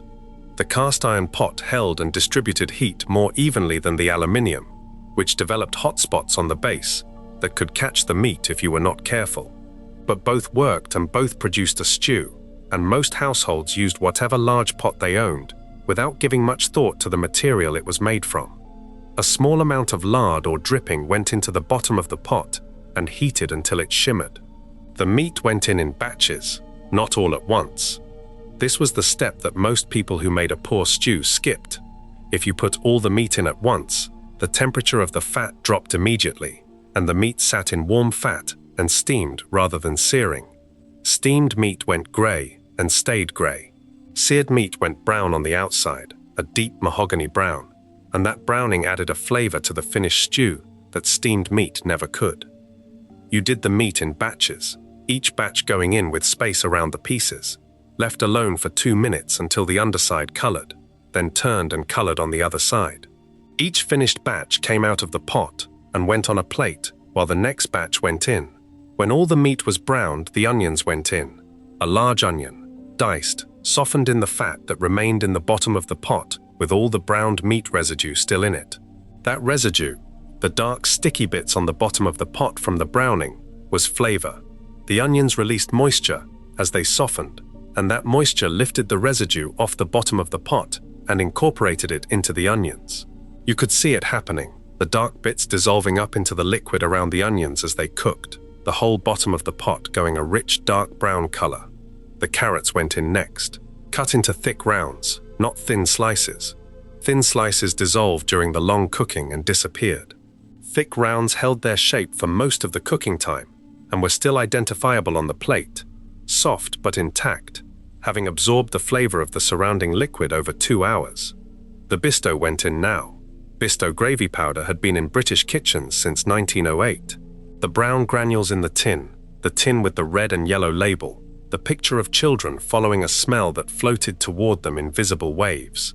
By the 1970s, bisto was as fixed a feature of the kitchen cupboard as the OXO cubes and the bird's custard powder. You kept it. You always kept it. A spoonful or two of bisto powder stirred into a little cold water to make a smooth paste, then added to the pot with the meat and vegetables, gave the stew its color and its body. Some households used plain flour instead, worked through the vegetables before the liquid went in. Some used both. The bisto gave a particular flavor alongside the thickening, a rich dark taste that was its own thing, and that people who had grown up eating it associated completely with the smell of a pot on the hob on a cold afternoon. The OXO cube went in, dissolved in hot water, enough liquid to cover the meat and vegetables. A bay leaf. Salt and pepper. The meat went back in from the plate where it had been resting. The lid went on. The heat went down to its lowest setting, and then you waited. 2 hours at minimum. Some households did 2.5. The stew did not need attention during that time. It did not need stirring every 10 minutes or checking constantly. It needed the lid left on and the heat left low, and the time to do what time did, to cheap cuts of beef in liquid. You got on with the rest of the afternoon, the washing, the ironing, whatever needed doing. The pot managed itself. The dumplings were made in the last 20 minutes. A Tora shredded suet came in a green and white box. A Tora had been the standard British suet since 1893, and by the 1970s, the green and white box was on the baking shelf of every supermarket and in most kitchen cupboards. Shredded beef suet, already prepared, already the right texture, ready to go into the mixing bowl without any preparation.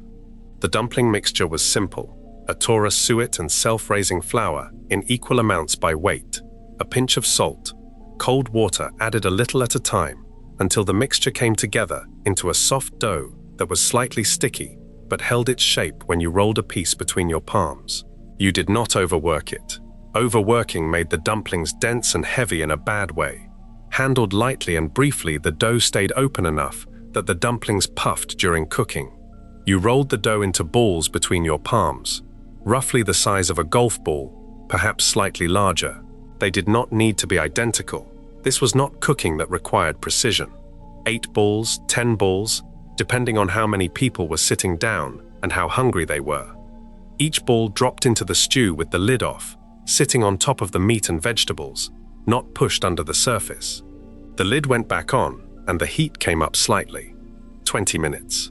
The dumplings cooked in the steam, rising from the liquid below, puffing up as the self-raising flour worked, and the suet melted through the dough, creating small pockets of lightness.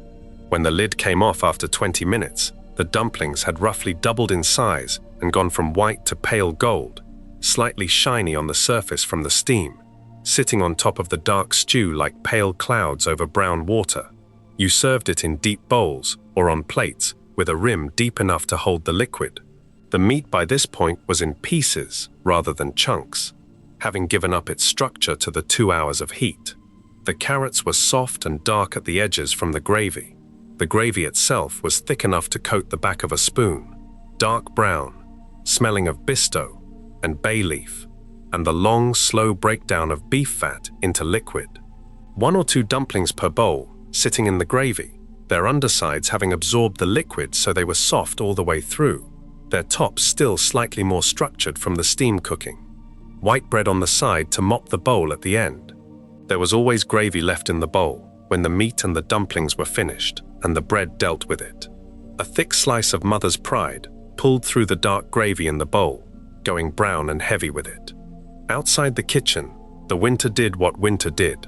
Inside the kitchen, the stew had been going for 2 hours, and the dumplings for 20 minutes, and the windows had steamed over from the heat of the pot and the cold of the glass, and the whole house was warm in a way it had not been before the pot went on. The cheap cuts, the long time, the atora suet, the bisto powder, everything it needed, it already had. Before we move on, if you're enjoying this analysis, please consider subscribing. It helps the channel tremendously. Beef stew and dumplings required the afternoon, and the cheap cuts and the patience to leave the pot alone. The next dish on the list required none of that time, but it required the same pan, the same hob, and the same willingness to use what was available rather than what was desirable. Toad in the Hole asked for sausages and a batter and a very hot oven. And what came out of that oven bore almost no resemblance to what went in, which was part of why children across Britain in the 1970s considered it one of the better things that could appear on a weeknight plate. Section 11. Toad in the Hole. The batter went in first, not the sausages.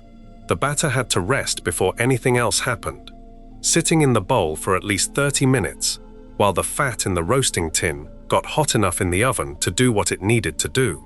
Skip the resting and skip the properly heated fat, and you got something pale and flat and disappointing. Do both things right, and you got something that rose dramatically around the sausages and went dark gold at the edges and made the kitchen smell like a Sunday, even on a Wednesday. Plain flour, eggs, and full-fat milk. Those were the 3 things in the batter, the same 3 things that went into Yorkshire pudding batter, because Toad in the Hole batter and Yorkshire pudding batter were the same thing. The flour went into the bowl first, a well made in the center. The eggs cracked in, the milk added gradually, while you beat everything together with a fork or a wooden spoon until the lumps were gone and the batter was smooth and slightly thinner than double cream. Then it rested. 30 minutes on the counter, covered with a clean tea towel. The sausages were pork, the same pork sausages that went into the sausage and mash from the butcher or from the Walls packet. 6 sausages for a family of 4, 8 if there were hungry people at the table. They went into the roasting tin with a spoonful of lard and into a hot oven, gas mark 7, for 10 minutes before the batter went anywhere near them. The lard had to be smoking hot, not warm, Not just melted, smoking, visibly shimmering in the tin when you pulled the oven shelf out, the sausages already beginning to color on the outside, the fat around them spitting slightly. That heat was what made the batter rise. You poured the batter around the sausages quickly, the cold batter hitting the smoking fat and immediately beginning to set at the edges, while the center was still liquid. The tin went straight back into the oven. You closed the door, and you did not open it again for 25 minutes. Opening the oven door during those 25 minutes was the one thing that could collapse the batter before it had set. The heat inside the oven had to stay consistent. Cold air in meant flat batter, and there was no recovering from flat batter. 25 minutes later, you opened the oven door, and the batter had climbed the sides of the tin and gone dark gold at the edges, and puffed up around the sausages in dramatic uneven peaks. The sausages sat in the middle of it, their skins split and darkened from the heat, the fat from them having run into the batter during the cooking and given it a richness at the base that plain Yorkshire pudding batter never had. The smell came out of the oven before the tin did, hot fat and cooked batter and pork, filling the kitchen in the 30 seconds between the door opening and the tin reaching the counter. The batter always collapsed slightly when it came out of the oven. The cold air got to it, and the dramatic peaks subsided a little, and the edges dropped back toward the tin. This happened every time. You did not fight it. The slightly collapsed version that sat on the counter cooling for 2 minutes was still completely different from what had gone into the oven as raw batter and raw sausages 40 minutes earlier. You served it from the tin at the table, cutting sections with a knife and lifting them out with a spatula. Each section had sausage and batter together, the batter soft and eggy underneath, where it had sat in the fat and crisp and dark at the risen edges. The onion gravy went over everything, made the same way as always.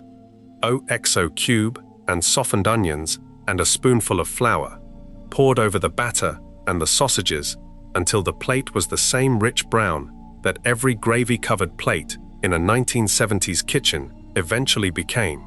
The logic of toad in the hole was simple, and it was the same logic that ran through bubble and squeak and shepherd's pie and every other dish that stretched what you had. 1 pack of sausages fed 2 people comfortably, as sausage and mash. The same pack of sausages surrounded by batter fed 4. The batter cost almost nothing. Flour, eggs, milk, things already in the kitchen. The batter was not a compromise or a way of disguising the fact that there were not enough sausages.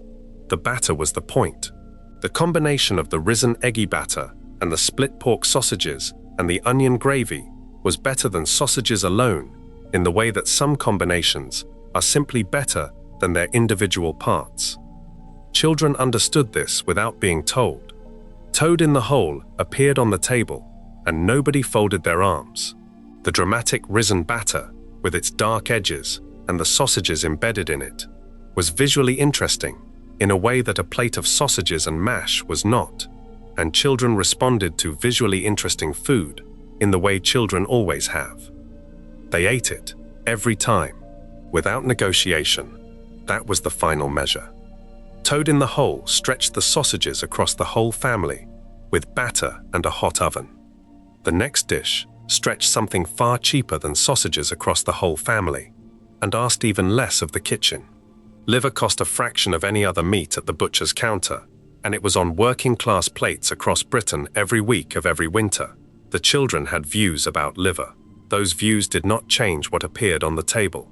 Section 12. Liver and onions. The smell hit you before you reached the kitchen. Not the finished smell, the raw smell. The copper blood smell of lamb's liver sitting on the board before it went anywhere near the pan. It was a sharp smell, slightly metallic, animal in a way that most meat in the 1970s kitchen was not. Pork sausages smelled of fat and seasoning. Stewing steak smelled of the paper it came wrapped in. Lamb's liver smelled of what it was, which was an organ that had been working inside a living animal until very recently, and it made no attempt to disguise this. The children knew what was coming from the hallway. They knew the smell, and they knew what the smell meant, and their feelings about it were consistent and clearly expressed. It did not matter. The liver was on the board, and the onions were being sliced, and tea was liver and onions. and that was the end of the discussion. Lamb's liver was cheap. That was the primary fact about it.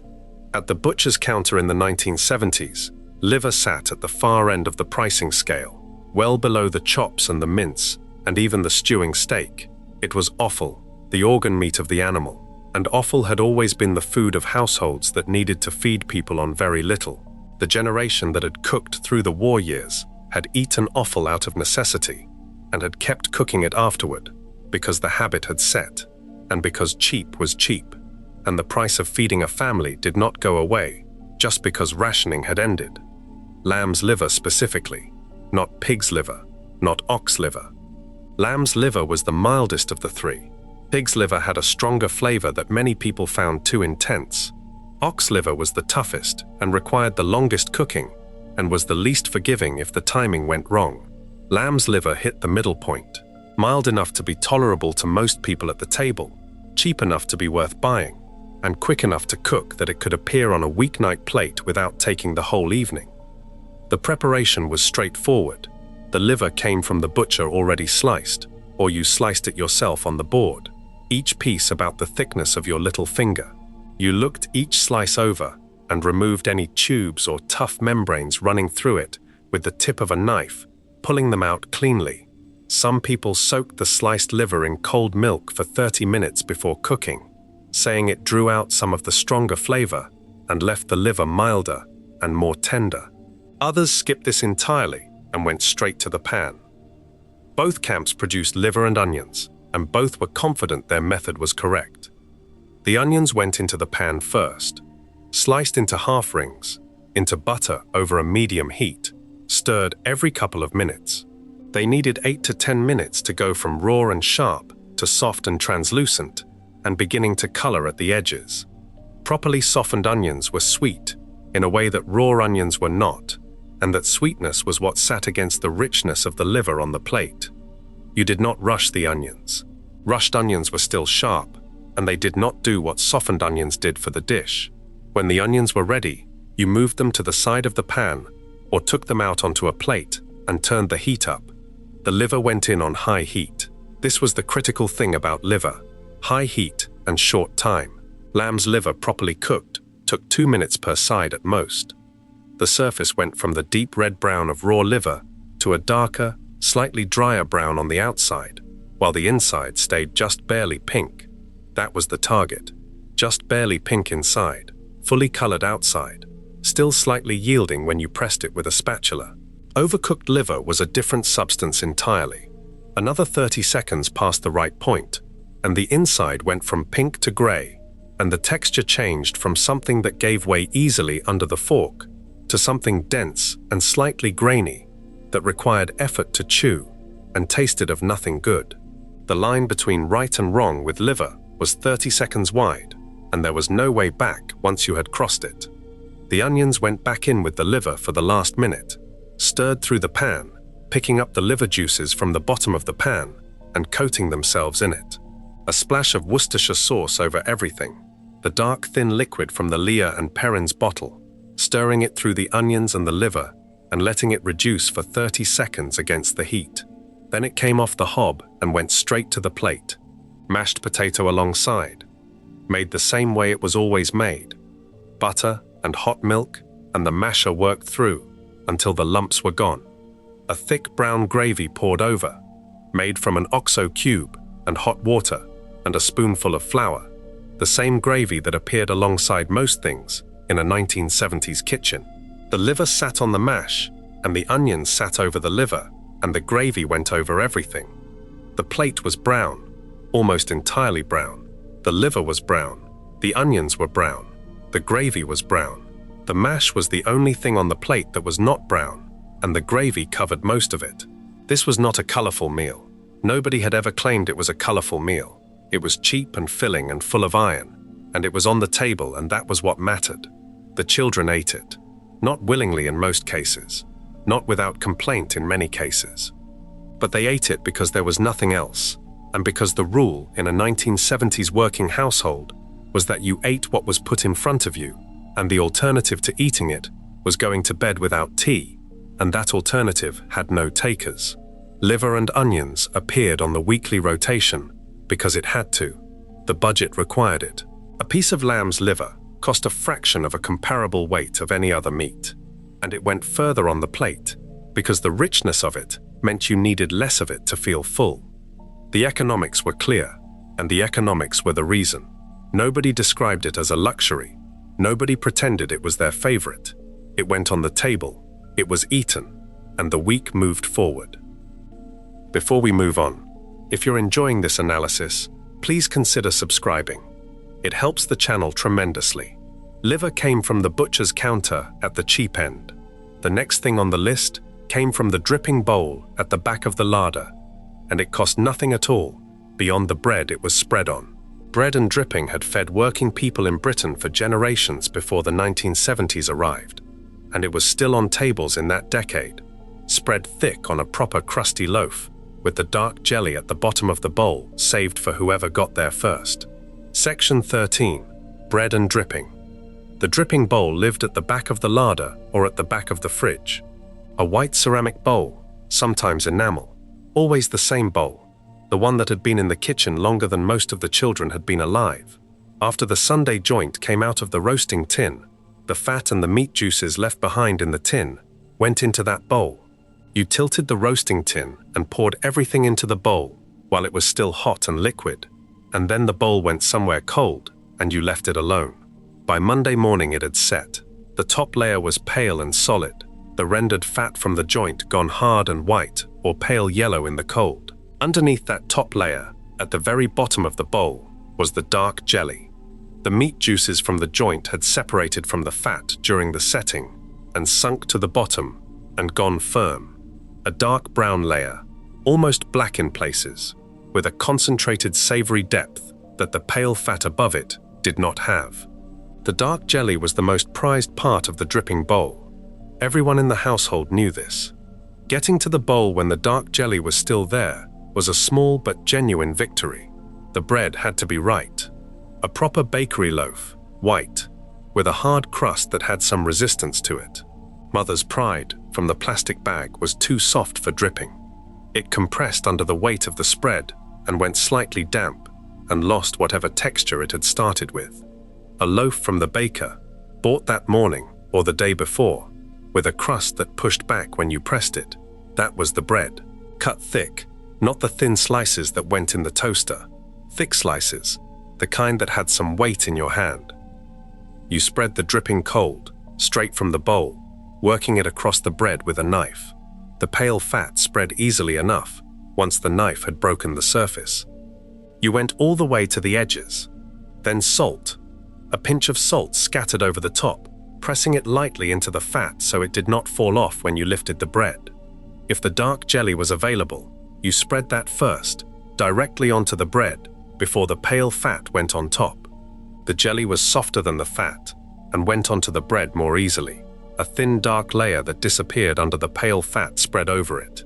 The first bite threw the bread into that combination, the hard crust giving way, the cold fat and the dark jelly underneath it, the salt on top, was something that required no improvement and no accompaniment.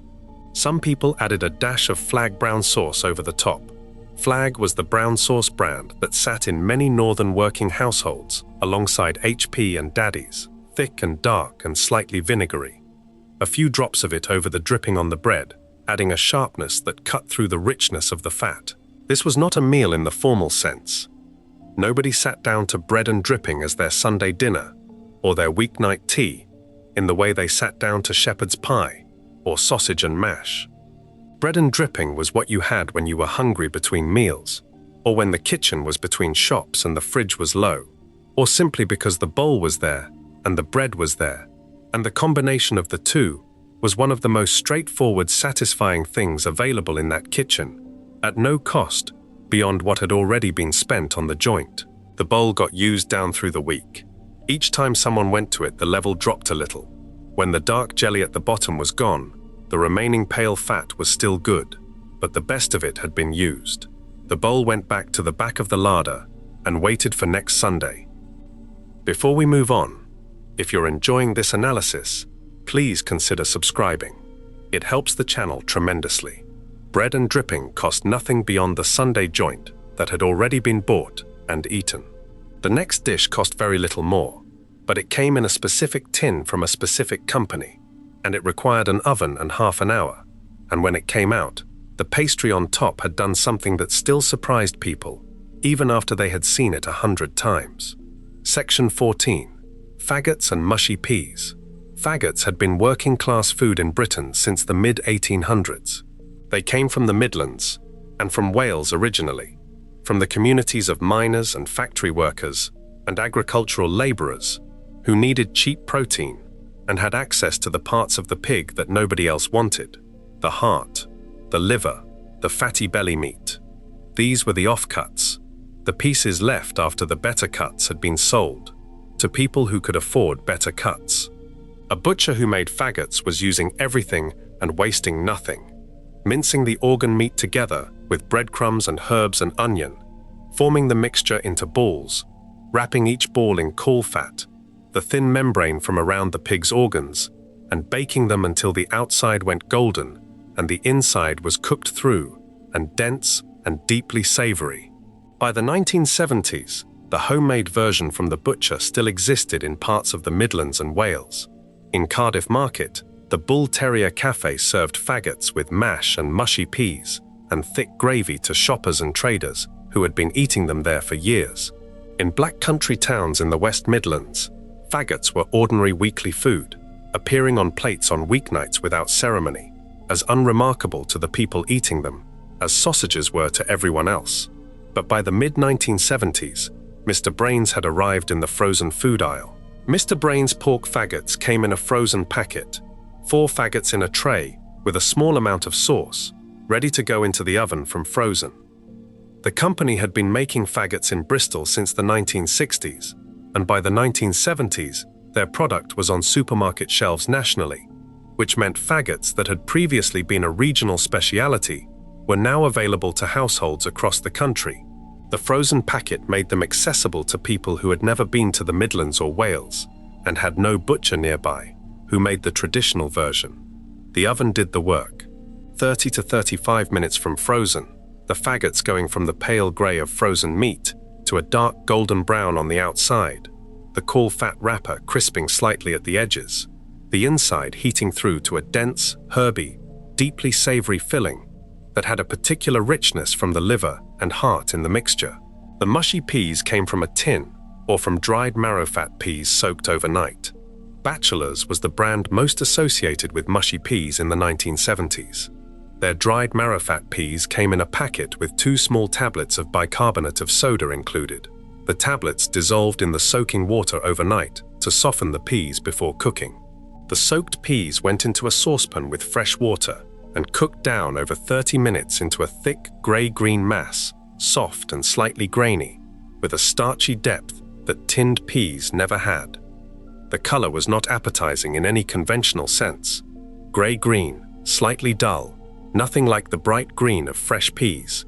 The taste was entirely its own, earthy and slightly sweet, with a texture that was closer to a thick paste than to individual peas. The tinned version was quicker. Bachelor's also sold tinned mushy peas, already cooked, already the right consistency, needing only 5 minutes in a saucepan to heat through. Most weeknight households used the tin. The dried version appeared when there had been time to soak them the night before, which required remembering the night before, which did not always happen. The gravy went over everything: thick onion gravy, OXO cube, and softened onions and flour, poured over the faggots and pooling around the mushy peas on the plate. With mashed potato alongside, the plate was entirely brown and grey-green, and nobody minded, because the combination of the dense savoury faggots and the earthy mushy peas and the thick gravy was exactly what a cold midweek evening required. The children in households that ate faggots regularly grew up thinking nothing of them. The children in households that had not grown up with them sometimes encountered them for the first time at a friend's house or at school and had strong feelings in both directions. You either accepted them immediately or you did not accept them at all. There was rarely a middle position. Before we move on, if you're enjoying this analysis, please consider subscribing. It helps the channel tremendously. Faggots used the cheapest parts of the pig and turned them into something worth sitting down to. The next dish used a part of the cow that most people today have never seen on a plate, and it came not from the oven or the frying pan, but from a long, slow simmer in milk, in a kitchen in a northern town, on a Friday evening when the tripe shop was still open and the smell of it carried down the street. Section 15. Tripe and onions. The tripe came from the butcher already dressed. That was the word for it, dressed tripe. The stomach lining of a cow, cleaned and bleached and prepared until it was white and firm and ready to cook. Without dressing, it would have been inedible. With it, the tripe arrived at the kitchen pale and slightly rubbery, with the distinctive honeycomb pattern on one side, where the stomach wall had its natural texture, and a smoother side underneath. It smelled faintly mineral when raw, clean but animal. You knew what it was, and where it had come from, and in the households that ate it regularly, this was not a problem. Tripe shops existed in northern English towns through the 1970s, not butchers that also sold tripe.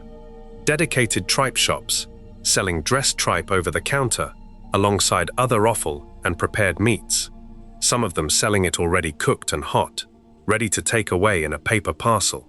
In Bolton and Bury and other Lancashire towns, these shops were still functioning businesses in the early part of the decade, serving a customer base that had grown up eating tripe and saw nothing unusual about it. By the end of the 1970s, many of them had closed, as the generation that had kept them going grew older, and the younger generation did not replace them as customers. The cooking was straightforward. The dressed tripe was cut into strips or squares, roughly the size of a playing card, into a saucepan with sliced onions and enough full-fat milk to cover everything. A bay leaf, salt and white pepper. The heat went on low, and the pan was left to simmer gently for anywhere between 1 and 2 hours, depending on how tender you wanted the tripe to finish. The milk turned the color of weak tea as it absorbed the flavor of the tripe and the onions, going from white to a pale cream during the cooking. When the tripe had softened to the right point, yielding when pressed with a spoon rather than resistant, you thickened the liquid. A small amount of butter worked together with plain flour in equal amounts, dropped into the hot milk and stirred until it dissolved, and the liquid thickened into a white sauce that coated the tripe and the onions and clung to everything in the pan. Some households grated cheese over the top at this point and put the pan under the grill for a few minutes until the cheese went brown and bubbling. Most did not. Most served it as it was, ladled into deep bowls or onto plates, with white bread alongside to mop the sauce. You either grew up eating tripe and found it entirely ordinary, or you did not and found it entirely impossible. The texture was unlike any other food on this list, soft and slightly chewy at the same time, yielding but with a faint resistance, the honeycomb surface holding the white sauce in its pattern, so every piece came to the fork coated. The flavor was mild, mostly the flavor of the onions and the milk and the bay leaf, the tripe itself contributing a faint background note that was neither strong nor offensive if you had grown up with it. In the households where it appeared without apology. It was cheap. It was filling. It was what Friday sometimes meant in the north of England, and that was sufficient. Tripe and onions was the furthest point on the list from anything that would appear on a British plate today.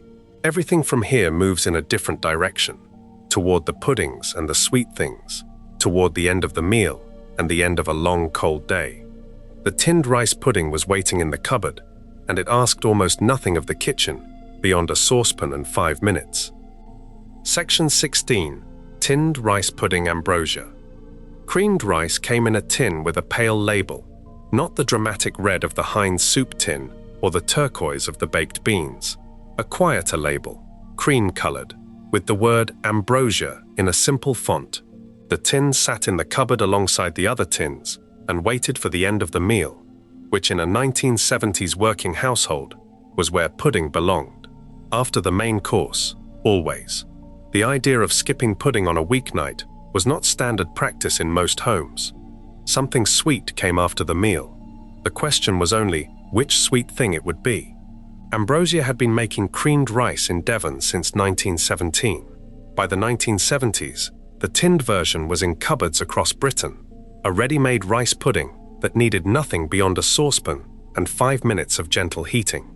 You opened the tin with a standard tin opener and tipped the contents into the pan. What came out was thick and pale, the rice already fully cooked and suspended in a sweet, creamy sauce that had been made in the factory rather than in your kitchen. On a low heat, stirred every minute or so, it was ready almost immediately. The jam went in at the table, not in the pan. A spoonful of strawberry jam dropped into the center of the bowl, sitting on top of the hot rice pudding, beginning to melt at the edges, where it touched the heat beneath it. You stirred it through, or you left it as a separate thing in the center and ate into it gradually, the sweetness of the jam hitting in concentrated bursts against the milder creamed rice around it. Both approaches were valid, and families divided on this the same way they divided on every small food question that had no correct answer. The skin question was the other division. Ambrosia from the tin, heated in a saucepan, did not develop a skin the way homemade rice pudding did. The skin was a feature of the version made from scratch, the one that went into a blue and white enamel dish with full fat milk and pudding rice and a grating of nutmeg, and spent 2 hours in a low oven while the milk reduced and the rice absorbed it, and a thick brown skin formed across the entire surface. That skin, dark brown on top and pale underneath, slightly chewy where it had caught the edge of the dish, was the point of genuine disagreement. Some people ate it first. Some people lifted it off intact and put it to the side of the bowl and left it there. Some people fought over it. The homemade version and the Ambrosia tin version existed alongside each other in the 1970s kitchen. The tin appeared on weeknights when there was no time for 2 hours in the oven. The homemade version appeared on Sundays or on evenings when the oven was already on for something else and the dish could go in alongside it without any extra effort. Nutmeg went on both versions.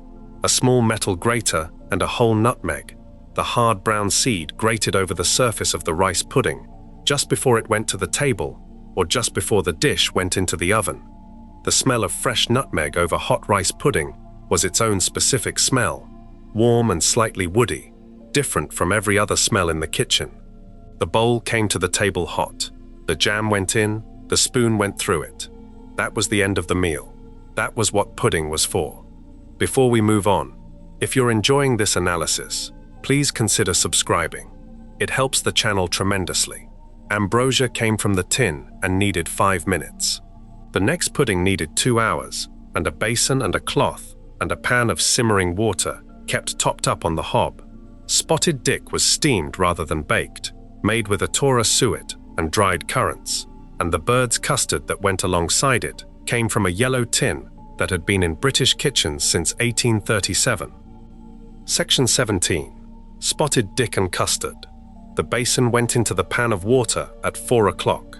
That was the timing. An hour of steaming meant it was ready at 5, which was when tea happened, which was when it needed to be ready. You did not start spotted dick at 4:30. You started it at 4, and you kept the water in the pan topped up, and you did not let it boil dry, because a boiled dry pan meant a ruined pudding, and an hour wasted and nothing for afters. Spotted dick was a steamed suet pudding. The name had been in use since at least 1849, when it appeared in a cookery book by the French chef Alexis Soyer. The spots were the dried fruit, currants and sultanas, distributed through the suet dough and visible as dark specks when the pudding was cut. The word dick was an old term for pudding or dough, related to words that had been in use in English dialects for centuries. The name amused people. It had always amused people. This did not change what it was, which was one of the most reliable winter puddings in the British kitchen. Atora shredded beef suet went into the mixing bowl, with self-raising flour, a pinch of salt, caster sugar, the currants and sultanas, and the grated zest of a lemon, if there was one available.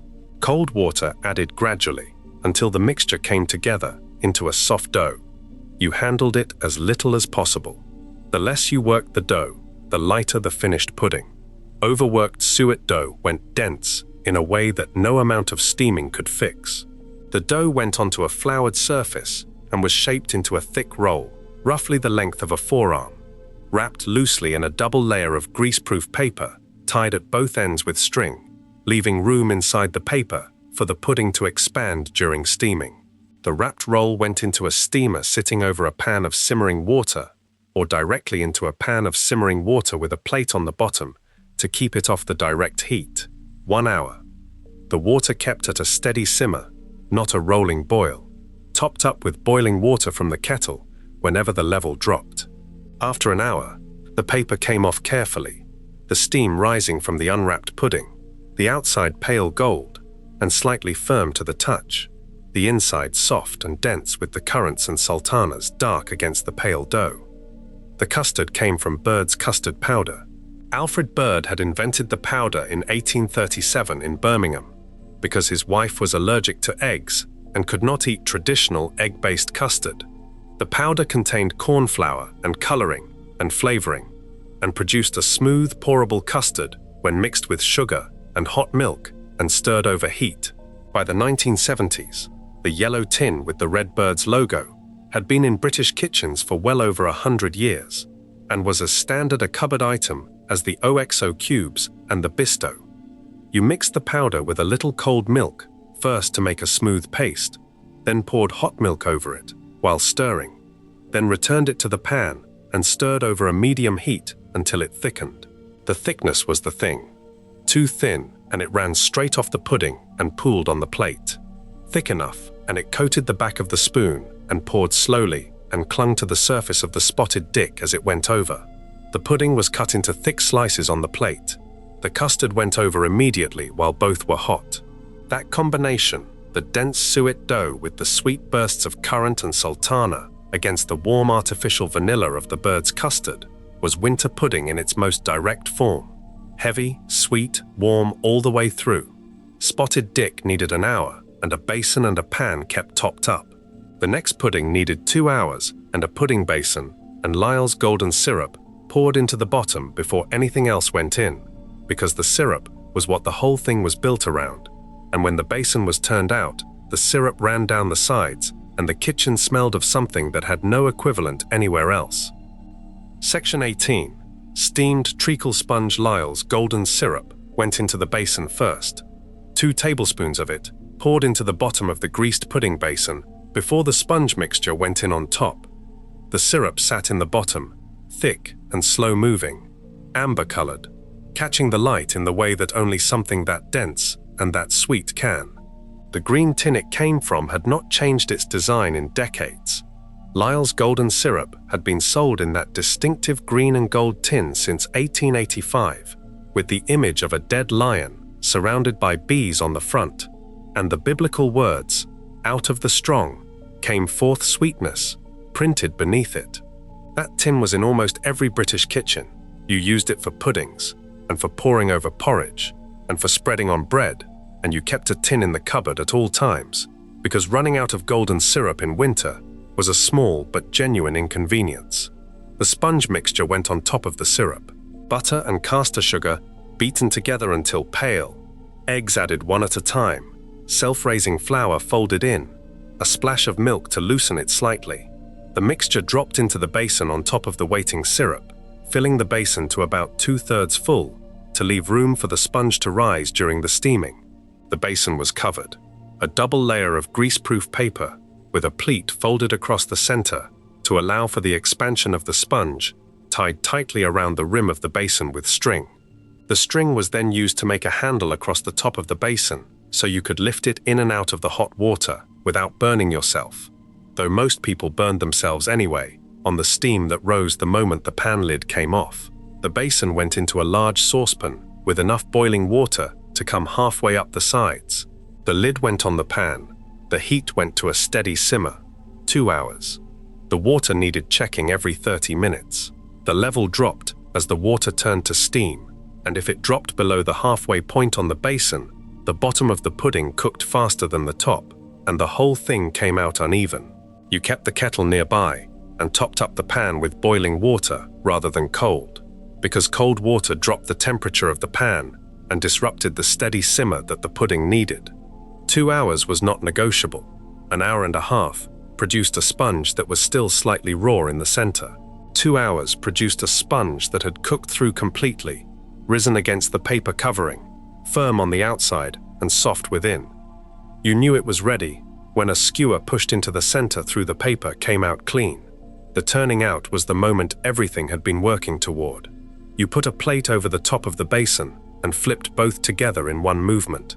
The basin came away, and the sponge sat on the plate, pale gold on the outside, and from the top of it, the golden syrup that had been sitting in the bottom of the basin for 2 hours came running down the sides in slow, thick rivulets, amber against the pale sponge, pooling on the plate around the base.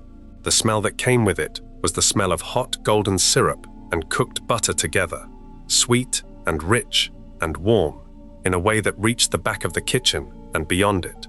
Bird's custard went alongside, the same custard that went with the spotted dick, made from the yellow tin, poured hot over the sponge and into the syrup pooling around the base.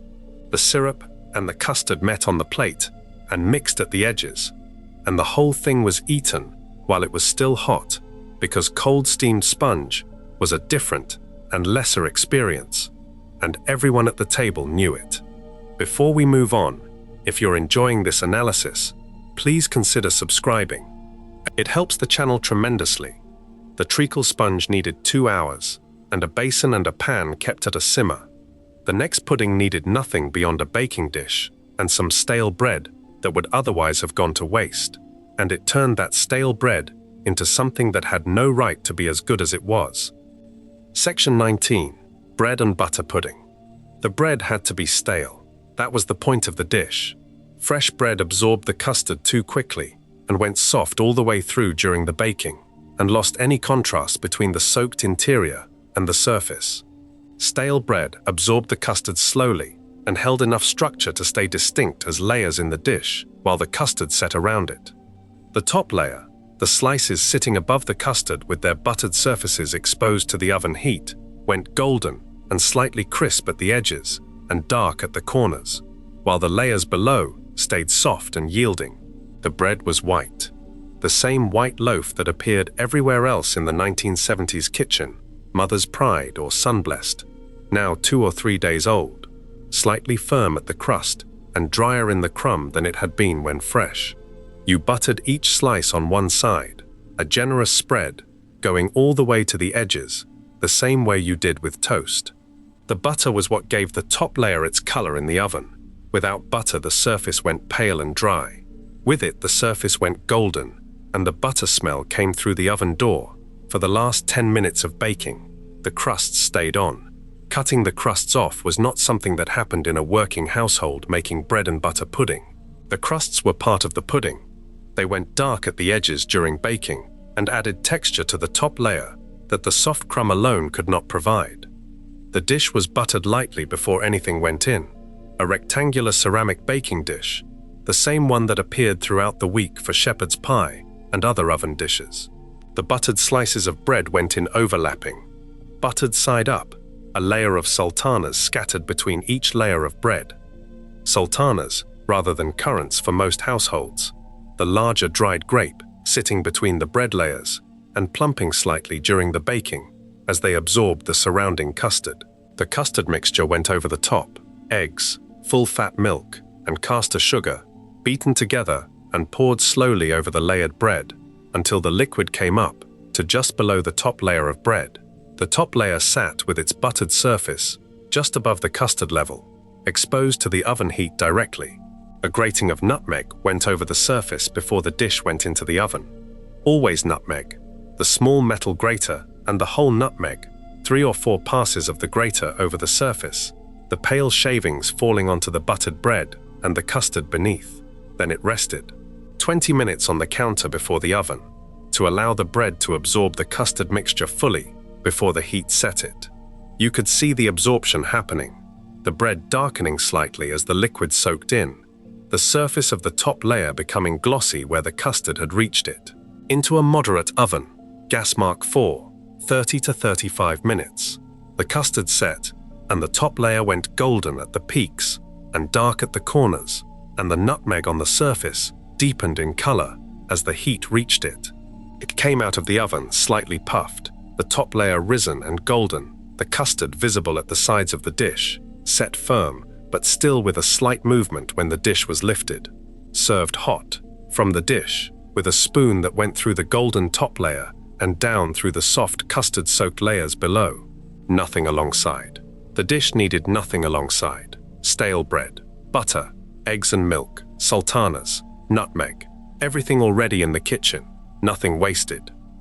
Bread and butter pudding used the stale bread that would otherwise have gone in the bin and turned it into the best thing on the table.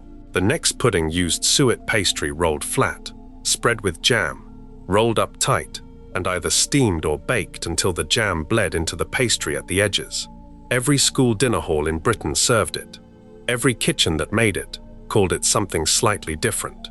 But everyone who grew up in the 1970s knew exactly what it was the moment it appeared on the plate. Section 20, Jam Roly-Poly.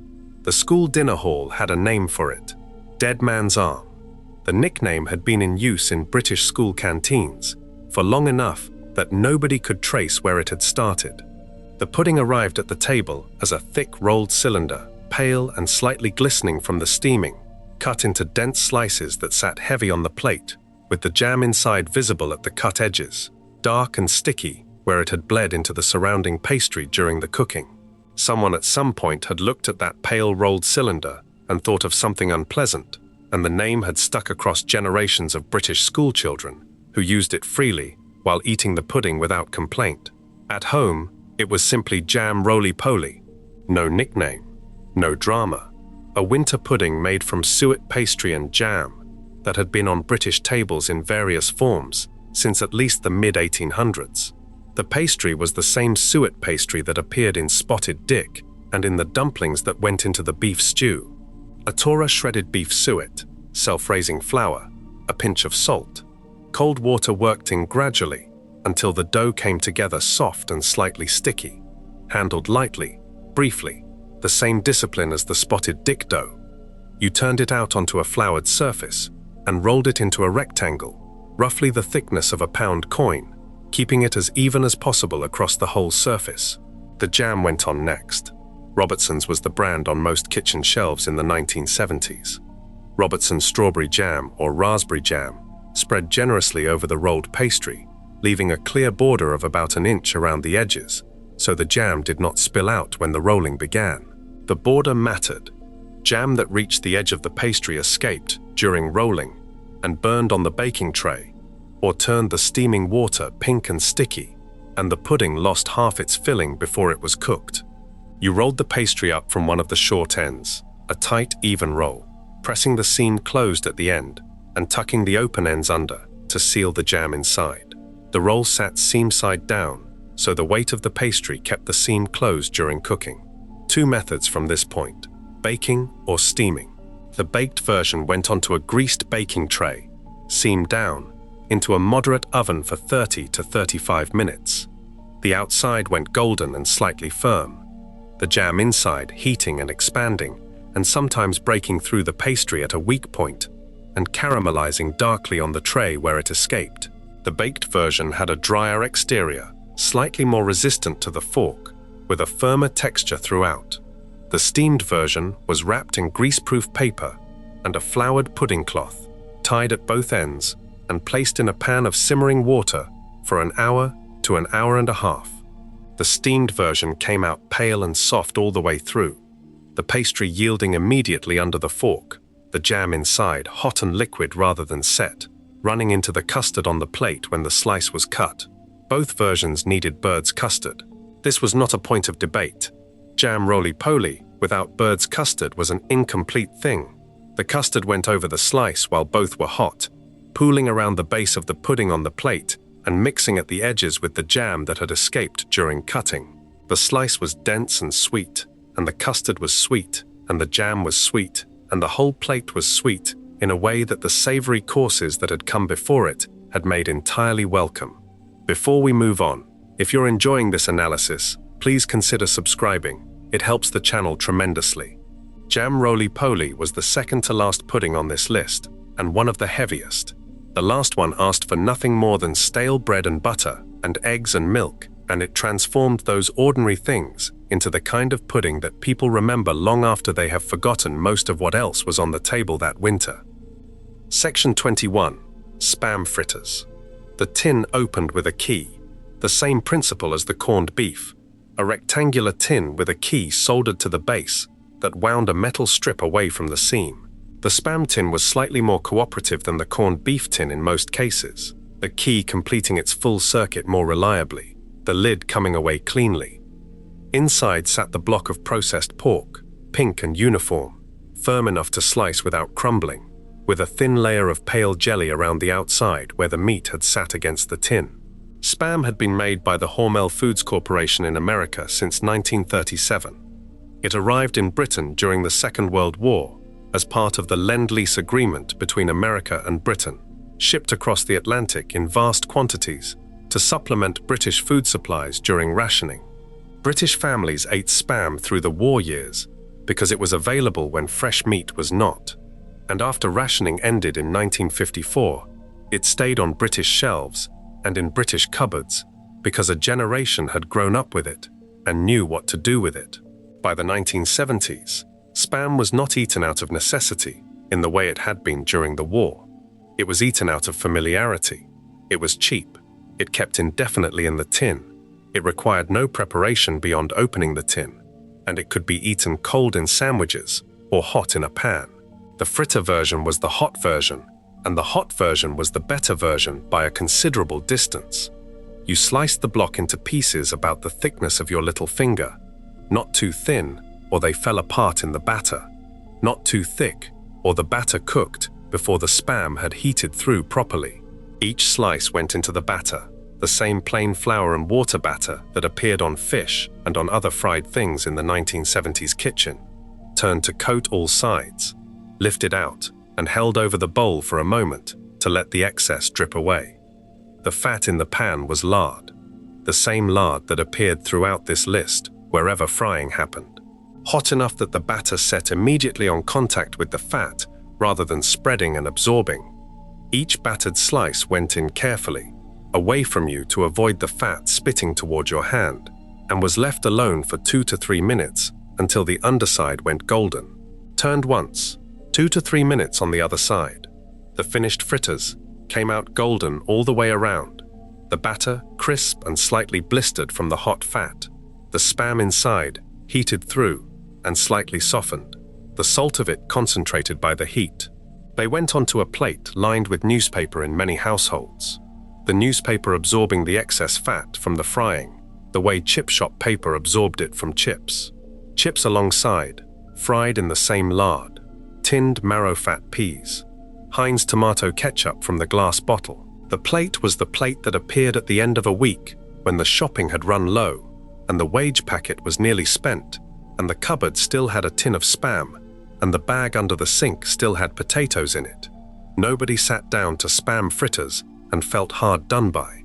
The batter was crisp, and the spam was salty, and the chips were hot, and the ketchup went over everything, and it was Friday, or it was Wednesday, and it was tea, and it was enough.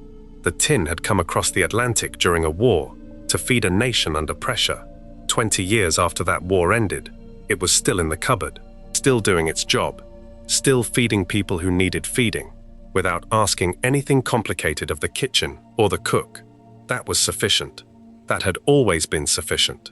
21 foods, from the red Heinz tin at the start to the spam fritter at the end. Not one of them complicated, not one of them expensive. Every single one built from what was in the cupboard, what the butcher had at the cheaper end of the counter, what had been left over from Sunday and carried forward, without waste and without complaint. The people who cooked these meals did not call themselves resourceful. They did not use that word because it implies another option existed and was declined. Another option did not exist. You worked with what you had. The family was fed, and the week continued. That is what these 21 foods add up to. Not a menu, not a list of recipes, a way of living through winter that asked everything of the people doing it and gave nothing back except a fed family and the quiet knowledge that you had done what needed doing without making a fuss about it.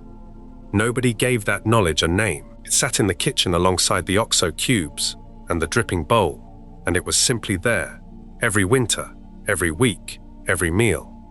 If you enjoyed this video, make sure to subscribe. Thanks for watching, and I'll see you in the next one.